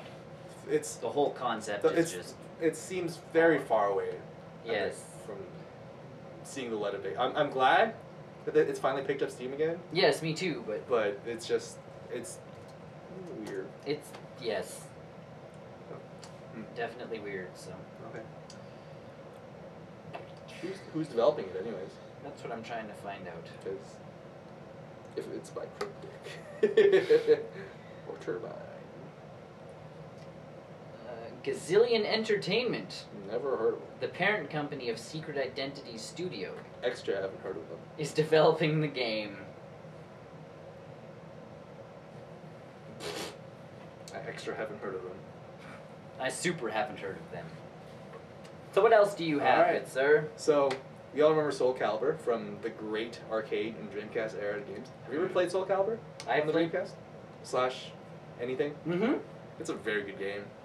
You can buy it now. It's available on your iOS devices as a portable game. Yay! Cross device support, I think, is what it is. Like iPhone game is. You also get the iPad version of the game as well. So it's good. $15 is what they're asking for when it's not on sale. It is $12 right now if you buy it when you buy it if you watch this podcast go up. Yes. My biggest concern is that it's $15. It's a lot of money. That's a lot of money. Seeing as how I can play Street Fighter 4 for $2. Yes. Which is granted, it's not the full Street Fighter 4 experience, but it's comparable. But this is Soul Calibur. This is a legendary game. But it's not like you're even touting Soul Calibur 3 or 4 or something. No. It's Soul Calibur. This is the stepping stone. This is a stepping stone for fighting games. Yes. And you don't. Yes, I'll grant it. It'll probably look really, really nice, especially with like a Retina display and the rumored iPad 3 whenever that comes out. So, I don't know. I have a big problem with it being so expensive, or else I would totally get it because I really love playing it. It's a lot of money. Yeah, especially for a mobile game. Yes. And you know what? I've learned my lesson from buying games too early on the mobile devices. I will wait. Maybe they will learn that no one's buying this game at $15 and keep dropping it down. Yeah, or add support onto Android. Although unlikely.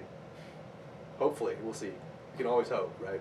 Well, I'm good because I'm not going to be playing Soul Calibur on this. But yeah, I mean, Soul Calibur or something like this, Makes that sense. that would be cool. Yep. Like, it's big enough that you can put your controls on the bottom corner, and then see like people beating each other up with swords. I'll just buy Soul Calibur 5 for my Xbox. The one with Assassin's Creed, which we predicted. Yeah. They've changed enough of that game. I'm actually interested. I'm never interested in a fighting game anymore unless it's like crazy action and colorful action. I've always liked Soul Calibur just because of the whole weapon combat thing. It does. It's unique. Yeah. It's always that one thing. It's the guard button that's always can like just blow my mind. You shouldn't have a second button for guard. Well, and only because you can actually counter and do guard breaks and all that stuff. So it's not just like you're just like if you actually time it, you can ping and then. I know Mortal Kombat's got a block button. Yeah. Confuse me. See, Mortal Kombat, yeah, but see, if it's kind of like a counter-ish type button, it makes sense to me. But yeah, if it's just like end block, end block, end block, end block, like that makes zero sense. No, I agree. Back should be. Or I mean, Tekken has gotten okay with because you can also parry as well. Yeah. That's another big game that's coming up soon. I know. So, Tekken, more Tekken. More Tekken. Always more Tekken. I like Tekken. Namco and oh man, Street Fighter Cross Tekken, such a good idea. Tekken Cross Street Fighter. Psh, no, have you? This isn't really news, but the Vita version of Street Fighter Cross Tekken. Oh yeah. Additional character. Oh no. Pac-Man. I was like, wow, they're really pulling for ideas for this mobile version. Is it Mega Man? No. It's not Street Fighter Cross Tekken Cross Capcom. Damn. It's not Mega Man. Mega Man? No. Mega we don't Man. We don't love you, Mega Man. Mega Man. No Mega Man for you. But I love Mega Man. I do. No, apparently not enough. I've signed petitions. Yeah, you didn't sign enough. I've got more MMO news. Oh man, I love them. Did you have more? No, Okay. that's it. That's all my. I got that one. Dungeons and Dragons Online Yes. is also free to play, I believe. Yes, it is. Yeah. Free They've got a big update coming. You finally get the chance to explore the Forgotten Realms, the stuff that most people who play that game would want to do. You mean like the actual, like The stuff all the books are written on. the Dritz stuff, Yeah. like the fourth, and even the 4th edition stuff. Yeah. Wow. Like they're finally bringing it into the MMO verse. So, I don't know. To me, that would have been a very early choice to me, adding dark elves and all that kind of fun You think lore to the people game. want to play as like all that? You say Dungeons and Dragons video game. I think of You, like, well, not like dwarf stuff, but because that's always obviously. but you already want in to there. like, especially thinking of Dungeons and Dragons literature more than anything. Mhm. You're thinking of characters that you have heard about in the literature, not just like Dungeons and Dragons tabletop where you make your own guides and all that stuff. You're actually trying, like, when you make an MMO with a, well-known franchise, you want your characters from that franchise in that game. That sounds like such a. to make people go, How many years has it been? I don't Like it- 5 years, or I'm just pulling a number, but This game's been out for, I think, a while. like a long time. Doesn't say when the game came out. But, yeah, they're finally adding the Forgotten Realms stuff to the game. That just so. sounds so logical. To me, yes, that would have been an instant, like, Yeah, if you done that earlier in the game, you might not be free to play. Yeah, you would have had subscribers. Yeah, you like, and this is again going back to Warcraft. I knew the lore. Like, I've played all the Warcraft games. I've read a lot of the books. So when you get into that game, they finally started adding on their first expansion a lot of the people. Like, they had Thrall, like your big name guys, but they started adding like people who would know the lore, would know this character if they play like Warcraft 2. All of a sudden you met him, and it's like, I can stand next to him. yeah, and then so you're sitting there taking like in-game screenshots with your character, like, you go to It's almost like meeting a celebrity. yeah, it's the next almost like best thing. it's like going to Disneyland and you see Mickey Mouse and it's completely fake, but you're like, Do that thing you did in Fantasia. yeah, so you're sitting there with like a guy in a costume, like, this is the best day of my life. So then on Warcraft, I did the same thing. Like, I met a character when Burning Crusade came out, and I literally got on guild chat, and I'm like, oh my god, this guy's in here, and everybody's like, who? And I'm like, I hate you all. Then I went and found my friend online, and I'm like, dude, you'll never guess who I met. And he's like, no way. So to me, doing that in a Dungeons and Dragons game should be a no-brainer. That sounds, I don't know. That may. And the Forgotten Realms has most of the characterization. I think so. Because that's where most of the that's where the That's books where are. everyone knows it from. Yeah. Like people who follow the fiction. Yeah, that's where all of those characters, like that's where the Ed Greenwood books exist. That's where the Salvatore books exist. Like, it's the Forgotten Realms stuff. Do you think they're gonna bring back Salvatore and stuff, like, to, you know, if they need to? I'm sure they already have. That's good. If they were any smart, Dungeons and Dragons would. Like, I mean, he writes books for them too, like guidebooks and all that stuff too. Oh, so. okay. Does he? Yeah. I didn't know about that. I thought he just wrote the books. No. Like He helps out with all the fiction. quest text and all that fun stuff. Okay, that's good. Salvatore is he's their bread and butter for a lot of that stuff. Yeah, the world's gonna be weird when someone like him goes away When he finally retires, I don't see him retiring. or dies. Maybe that'll be the end of it. Yeah. So. D&D dies. Yep. What? All I've got left is movie news. I got movie news. You have slightly more than me, but Okay, we'll save yours because yours is big. yeah. You like the Muppets? A little bit.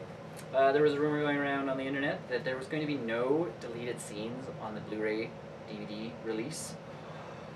It's a lie. Okay. I want to see outtakes. So not only are you getting 8 deleted scenes, Mm-hmm. you are also getting audio commentary with Jason Segel, Mm-hmm. James Bobin, and Nicholas Stoller. Hidden Easter eggs, I like which they're not even talking about yet. You Those are get Easter eggs. Yes, you get the theatrical spoof trailers if you buy the value pack.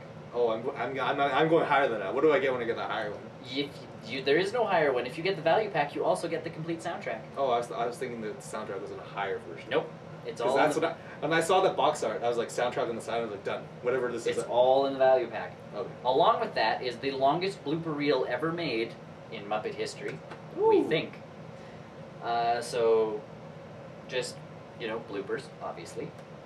Disney intermission, groundbreaking Blu-ray features. So when you pause the movie, stuff happens. Oh. So if you actually pause the movie, the Muppets will come out and start doing stuff on the Blu-ray. Wow. I need to buy this. Take my money! Scratching the surface, a hasty examination of the making of Disney's The Muppets, hosted by a bunch of the people who make all of that stuff. Explaining Evil, the full Tex Richmond song, Oh. rapping his way through the story of his miserable life.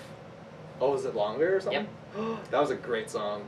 A little screen test on the way to the read-through. So there's footage that follows the Muppet Gang as they go to their first table reading of the script for the movie.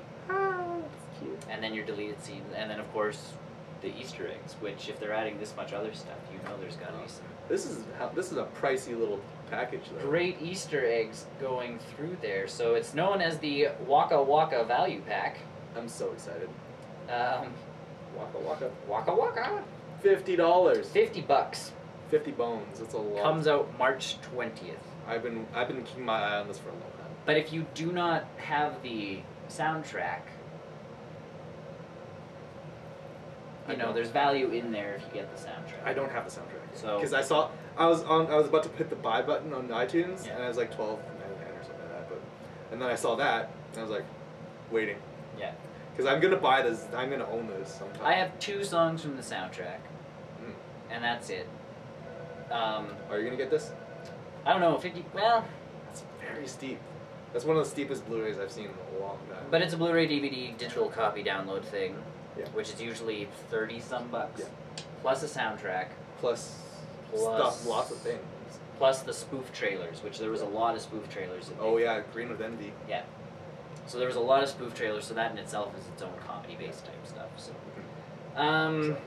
It's. I mean, I say I really want it, but it'll mostly become down to like a. do you have that expendable type of money Yeah. at that point? We'll see what happens when the Vita comes out. So it's been officially announced now. Yes. Bone. Boom. It's an old comic. It's got some history. It's got some history. Either way, they finally found the screenplay person to write a writer to write the screenplay for the movie adaptation of the. Bone comic. Have they expressed if they wanted it to be an animated thing or From what I have seen, a CG thing? From what I've seen, they have said nothing yet. But it was made by the same people that did Happy Feet 2 and The Legend of the Guardians. Okay, so chances are you're getting 3D a 3D animation movie, which I'm okay with. That sounds okay, as long as it's done right. And Legend of Guardians did look really, really, really good. They look gorgeous, and honestly, Bone is a kind of comic book character that would look okay transitioning into 3D. Mm-hmm. Like some characters, as long as they don't give Bone new eyes, that is going to be my biggest thing. Like Casper. Casper worked well. Casper worked great, because Casper in the comics actually has different eyes that emote. Yeah. It's like when they take someone like, even Curious George, who wasn't a 3D animated movie, but they animated that movie, and all of a sudden he went from having those little dots, the classic dots, to these eyes, because like they wanted eyes. to show emotion. And I'm like, if you can't show emotion with two little dots, you're doing it wrong, because Babar did that for how many years? So that's my thing. As long as you're not taking a character and changing them so much that you're going I don't know, the eyes are a big thing to me. It is. So because you're looking at them literally. So to me, I feel that if they kind of just take the guy who's in the comics and make a 3D rendering of him, yeah, and it's not like it's super complicated. No, he's either. It's a head with a nose. Yeah. The eyes, and a body. It's kind of like Casper, except he's got feet. Yeah. Feet in more solid parts. Yeah, and his feet are just their feet round. Don't start giving Bone toes. Yeah. Or fingertips. Yeah, does he have a lot of fingertips? He's got fingers. I don't remember him. Or maybe they'll give him 5. Yeah, maybe no. They gave the Smurfs 4. Did they? They kept the Smurfs at 4. Okay, that's good. I still need to see that. And then one little thing here. Last thing I have is Expendables. Expendables 2. What are they doing to it? It's going to be PG-13. Not interested. No. Not interested anymore. No. Doesn't matter how many action heroes you put into it. If it's PG-13, they can't do their thing if it's PG-13. They can't punch someone out and go yeah, or they can't even take the ramp the violence up that much. They can't. Blood will be limited. Yeah. And that's something that made the first one cool. That's my thing. The swearing, not so much. I can do with I can go either way with. Yeah. Because they did a really good job in the Expendables. Yeah. I thought. They didn't use it overly. Right? No, they used it The perfectly. violence will be pulled back. But the violence is going to be pulled back, and in a movie where you're literally throwing in as many action heroes as you can into a violent movie. Into a violent action movie. Now make it rated R. Now his reasoning, Stallone's reasoning was because he wanted to make it not romantic, but more like a serious emotional movie. I think is what he wanted to do. I'm like, there's no emotions. You're blowing people up with explosions. Where does that say I feel like I should hold back punching you in the face? I don't. This was also, just FYI, so this might have been a result of, this was part of Chuck Norris's contract. He would not do a movie rated R. Okay. I can see that. To him, it was just the language. Huh. He wanted a movie with cleaned up language. I could see that. So, for Chuck Norris, for him wanting to be associated with something like that. Yeah. I could see that, because he, as much of a meme as he is very family oriented. Yeah. I don't know. But Sylvester Stallone has said they're not going to leave anything out for anybody, so it's everybody is still going to enjoy this movie, and I don't know.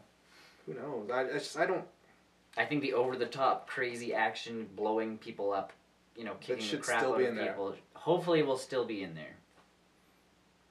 And I don't know, to me, the swearing part, Jason Statham, I can never say his name right off the bat, Statham.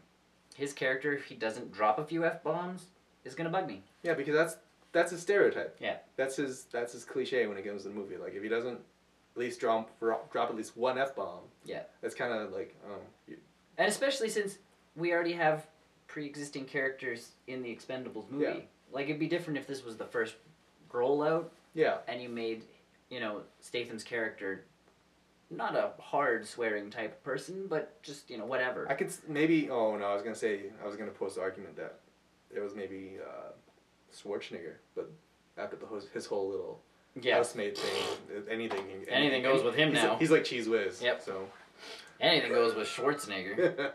And you know Bruce Willis doesn't mind swear. Like, that's what I mean. So it's obvious, it's Chuck Norris with the swearing, but I don't know, that kind of... That bothers me a little bit. It bugs me a tad bit, but we'll see how they get around it. I'm still intrigued by said film. But... Oh, I'm totally still, but yeah. I don't know.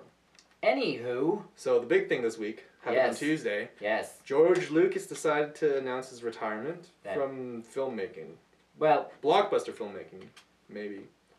So, I'm retiring, says Lucas. I'm moving away from the business, from the company, from all this kind of stuff.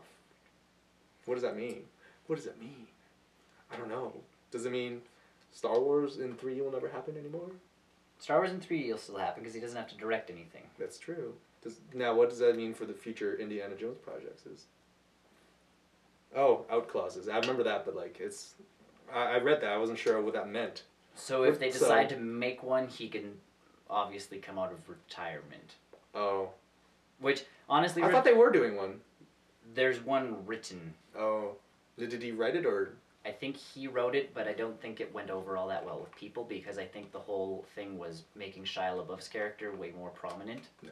And the movie studios, I think, are finally figuring out that people don't like Shia LaBeouf. He wasn't even that great in Transformers. Why are they doing more Transformers?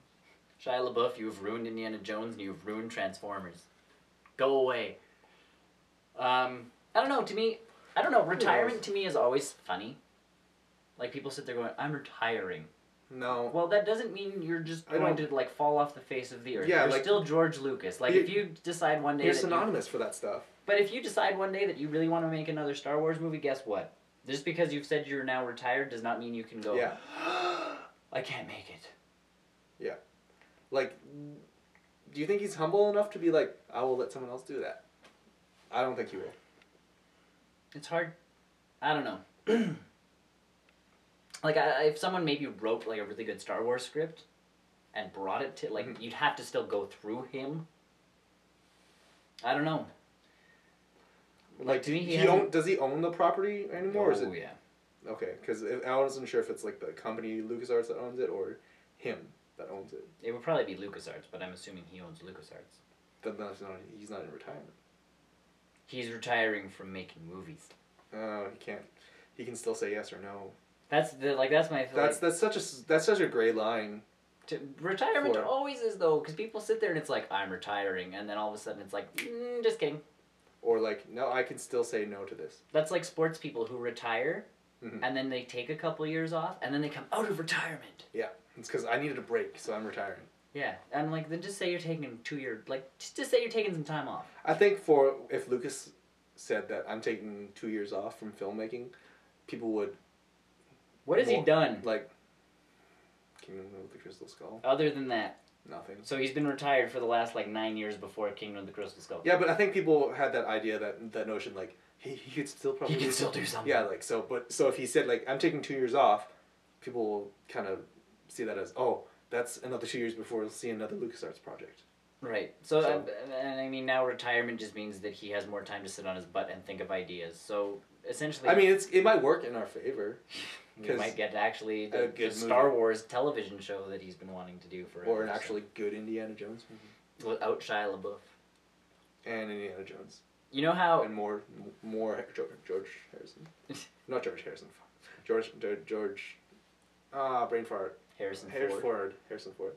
You know what should happen if they make another Indiana Jones movie? Shia LaBeouf should get pushed off a cliff right at the beginning.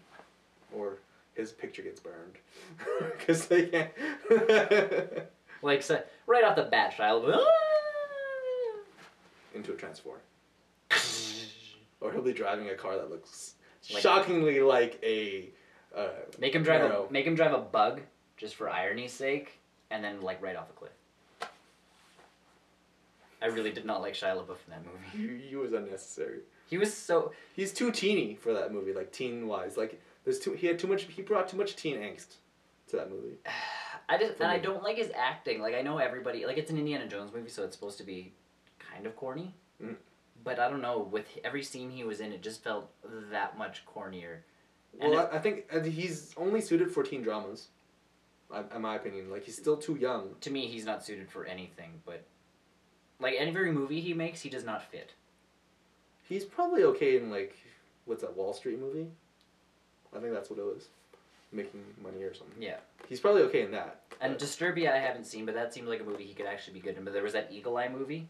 Oh, No. have you seen that? Oh yeah. I need to see that. Yeah. I like the concept. Concept's cool. He sucks. What? And I know he's like an older guy. Like he's, you know. He still has a baby face though. But for whatever, like they put him in movies and they're like, you're supposed to be tough, and it's like no. Yeah, like, that was my biggest problem with Transformers. It's like you still feel like a high school person. Yeah. No matter how many years you keep saying that you're out of high school, no, you're not. Or like, no. I'm a mature person. I'm making my own decisions. You I'm look being like pushed. you, yeah. I'm being pushed around by Transformers.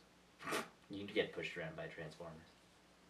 Yeah, yeah. I'd probably allow Transformers to push me around. Yeah. Yeah, I don't know with George Lucas. Who knows? I think he'll come back, like some weird I'm coming back for a movie. I had a dream. I have a dream. Man, still you know why he's retiring? So they'll give him an honorary Oscar. They could. That'll probably happen. Like that's he's probably sitting there going, you know what? I don't have an Oscar and I really deserve one. I'm gonna retire so that they have the Academy has to be like, we recognize you as a filmmaker type person. Here as you go, and he can be like, 2 years later thank he'll come you. back. And then 2 years later, it's like, guess what? Star Wars Episode 8. But what about 7? Screw it. No one likes 7. But it's not out yet. No, doesn't matter. How do you know? Episode 1, that's why. And everybody, well, and they've already talked about the next Star Wars movies if they do them. Yeah. They're going to be set so far into the future that, like, Luke Skywalker will be an afterthought. Yeah, he'll be like a textbook thing. Yeah, it'll be like, remember when that everybody open your pages, this is Luke Skywalker, he saved, the Jedi from Or like the extinction Order back. 66, blah, blah, blah, blah, Yeah. blah. And So, and the Skywalkers won't be involved in the next Star Wars movie, they've already said. Which means George Lucas can't be involved because we all know that he's a huge, Skywalker fan. he has Skywalker wrench. Yeah. He's that big of a He fan. can't make a Star Wars movie without a Skywalker. Mm-hmm. That's just impossible. Oh, that's your crazy talk. So, Okay. Site news. So moving on to website on Sunday. Wait, yeah. What did I have this week? I don't know. No. Party Grandma. Okay, so this is the video of that grandma that's dancing to Party Rock Anthem by LMFAO. She dances crazier than me. Oh, and dear. I don't know, she blew up on the internet, I don't know, a couple weeks back. Yep. And I was like, wow, she's crazy. I don't know. I was fantasization? Something like that. I don't know. I just find it crazy watching old people do stuff better than me. Other than war. I don't want to do war well yet. Monday? Question of the week. Quote. Because it got really cold up in Canada. It got cold everywhere, honestly. It got cold everywhere, but every place I looked on Wednesday for coldness was everybody was like, yeah, it's cold up here in Vancouver or here or there or everywhere, and it was snowing like crazy everywhere except us. I have now learned that when Vancouver people say snow, they mean like this much. Yeah, because they don't see snow. And they spaz. They've never seen snow. Like one guy actually posted a picture on Twitter, and it was, if your main intersection, like if the main intersection kind of like heavily used intersection looks like this, don't drive. And it looked like our roads look like right now. So, great. And some places couldn't even get their vehicles started. Yes. I know here up in Saskatoon, they were at minus 46 degrees Celsius at one point. The buses would not start. That's so convenient. So, I know our transit system, our LRTs were pretty messed up that one day too, because it's like I was waiting half an hour for a train. So, it should have been 5. I asked if people like snow. I love snow. What do people think about snow? You like snowball fights? I love snowball fights. We had the first guy who answered our question actually was in the thing said lots of snow going on all over the place. Mm-hmm. To me, that means it's snowing. Mm-hmm. That is how I structure that sentence. So that's what that means. And yes, it is English. to answer your question, crazy panda person, their opinion is that it is white. Snow is white. That's true. But Graham thinks that we should just leave all our cars on idle so that we have global warming. I don't think he realizes that that will make it colder. And make hot things hotter. Yeah. Science. I'm out of science now. Some person did call it White Death. Jonathan. Yeah. White Death. One person was okay with it. And there's me, who I like it except when it comes to driving, because no one can drive as soon as that one snowflake hits the ground. Everybody thinks that... Slow down. Yeah, Slow down. Not even slowing down. They think that the world is ending. So they start driving erratically. They drive down the middle of the road because all of a sudden you can't see the lines anymore, which apparently means that you can drive anywhere. They think they can drive like India.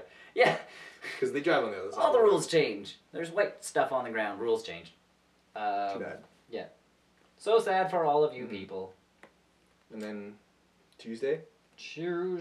More Leighton. Leighton. Gonna try something different for next week, but I'm not gonna say it because I don't want to promise anything. So, but it is my little gaming Leighton-a-thon as I go through all of them and review them. Coming up to the last one, which is Last Spectre, which I'm almost done. I hope. Yay. Wednesday. We did the thing. We did the thing with the we thing. participated. Yes, is the best thing to say. We had no website. The website was gone because of something happened. And I felt that if we were blacking out for Wednesday, that we shouldn't actually do Hump Day humor, because then that's just like... That's just ironic. Well, it's dumb to have Hump Day humor on a Thursday, and at the same time, having our website shut down Wednesday would mean absolutely nothing if I just posted everything the next day. So, Hump Day humor was non-existent this week. It is TBD. And, in my opinion, that helps with the whole censorship thing, because that is what you will get. Yes, we all of your cute cat pictures will be gone. Damn it. And then today you reviewed... I reviewed Escape from L.A. I'm so excited. One of John Carpenter's great films. Yep. Sad to say that I never got a chance to watch Escape from New York. Although, that said, I will definitely search it out. This movie is practically Metal Gear Solid. Like, I'm serious. Like, they capture... Okay, so the story is... now, you play Metal Gear Solid, so stop me if this sounds any different. They capture Snake. Okay. The government captures Snake and says, you need to work for us. There is a bomb, or there is a weapon inside this place that we can't get to, but you can get to. We're going to send you in by a submarine, personal submarine, and from there you have to survive, because we're only going to give you this one gun. Okay. That sounds like Metal Gear Solid, right? Yeah. You get in, and they have to find the bomb because you're on a timer. You're on a time limit, because you're gonna die if you don't. Now, it's scary how similar this is to Metal Gear Solid 1. It's stark. So, and this is just an aside now. You obviously liked the movie. I enjoyed it quite some. Yep. It was a 90s action flick. Yep. But my friends and I have discussed this, because obviously the Marvel movies came out. Yes. And the biggest kind of hint as to which comics they were really following was when they debuted Nick Fury. Because Nick Fury in the regular comics is white. Yes. And in the Ultimate Comics is black. Right. So, before everything happened, this just makes me think about it, is, okay, eye-patched, looking badass. Yes. Is our lovely friend whose name I can't remember right now. Kurt Plissken? Russell. Oh, Kurt Russell. Yes. Other than, I was always confused, because I thought Nick Fury kind of looked like Mr. Fantastic with an eye patch. But we were all talking about it. If you actually made a Nick Fury that wasn't based off Samuel L. Jackson's character, Kurt Russell. Kurt Russell would be a perfect. Is him. I don't think he's even doing anything right now. He's probably doing some like sappy love story movie. Probably. I don't know. What does Kurt Russell do? What's he really up to? I don't know. Yeah, this. But do you like the movie? I thoroughly. Oh man, I could see myself owning a DVD copy of it sometime in the future. DVD copy? Oh, he's too old now. Oh no, because he's old in the comics. Oh, okay. Black Marks. None Black of these Marks. sound like action movies. Django Unchained. He plays Ace Woody. Wow, that sounds terrible. Good Guys. Oh, he's in Lieutenant Grindhouse? Cole. Oh, I have that. Yeah, he's in Grindhouse. Well, he's just a And stunt. Death Proof. I have Cutlass, Touchback. that. Yeah. Sky High was a terrible movie. Yes, it was. But they all do that when they get older. Nick I'm going to Terrible. make kids movies. Yeah, no. Just go, beat people up like Harrison. He was the original Yes, he was the original Captain Jack O'Neill. Which, weird Yep. to me. And James Spader was Daniel Jackson. That's just Also weird. odd. I think it's just odd because we're so accustomed to the TV show. I know. Yeah, no, it's just we've gone through at least 10 seasons. Together we've gone through what? 7. Yeah, I'm on the 7th You're on season. 7. I'm on 6.5 right now. So if we total that together, Yeah, we've seen a lot of them I've with. seen a lot of Stargate. SG-1. That's true. So I still stand by the fact that if they do a Metal Gear movie, they should get Michael Shanks as Otacon. Force him to grow long hair again. oh, I agree. He's totally, and he talks like Otacon, and He used to talk like Otacon. He doesn't do it so No, much not in anymore. later Not anymore, seasons. like in the the early Stargate SG-1. because he they was made him totally Medicine. Otacon. Yeah. That's kind of what Otacon is. Yeah. Other than Metal Gear Solid 4, which is you haven't played Silent Sword 4. But now we're just getting into babbling. Yes, So, that's it. Eh? anything exciting coming up? I always ask at the end of everything. I don't think so. Send your questions to us. There's one among every billion ways you can send us questions. Yeah, Facebook, Twitter, Facebook, Twitter, Google+, YouTube, uh, Tumblr, yelling at us. emailing us. Our email's on the website. Email. Tumblr has a fan page or a fan mail thing now that you can click. Weird. So yeah, Find us. do it. We're not hard to find. We're really not hard to find. Especially me. Yeah. I'm this close to getting 200 Twitter followers. Woo! So, yes, with that, everybody, Yeah. We'll see you soon. have a Next good week. one. Bye!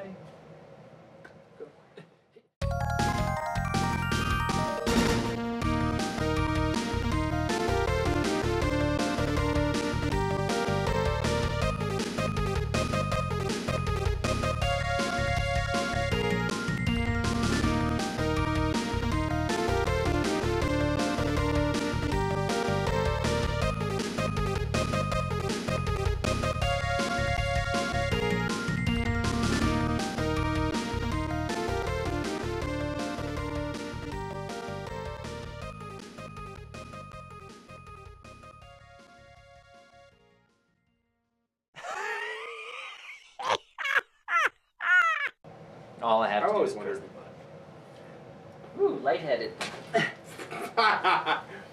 That's what you get. That's what I get for standing up. How dare I? Nerds standing up. Action. Word. Hard. Okay. Hard. Let's get this work. started. Okay. All right. Shoot. Bah.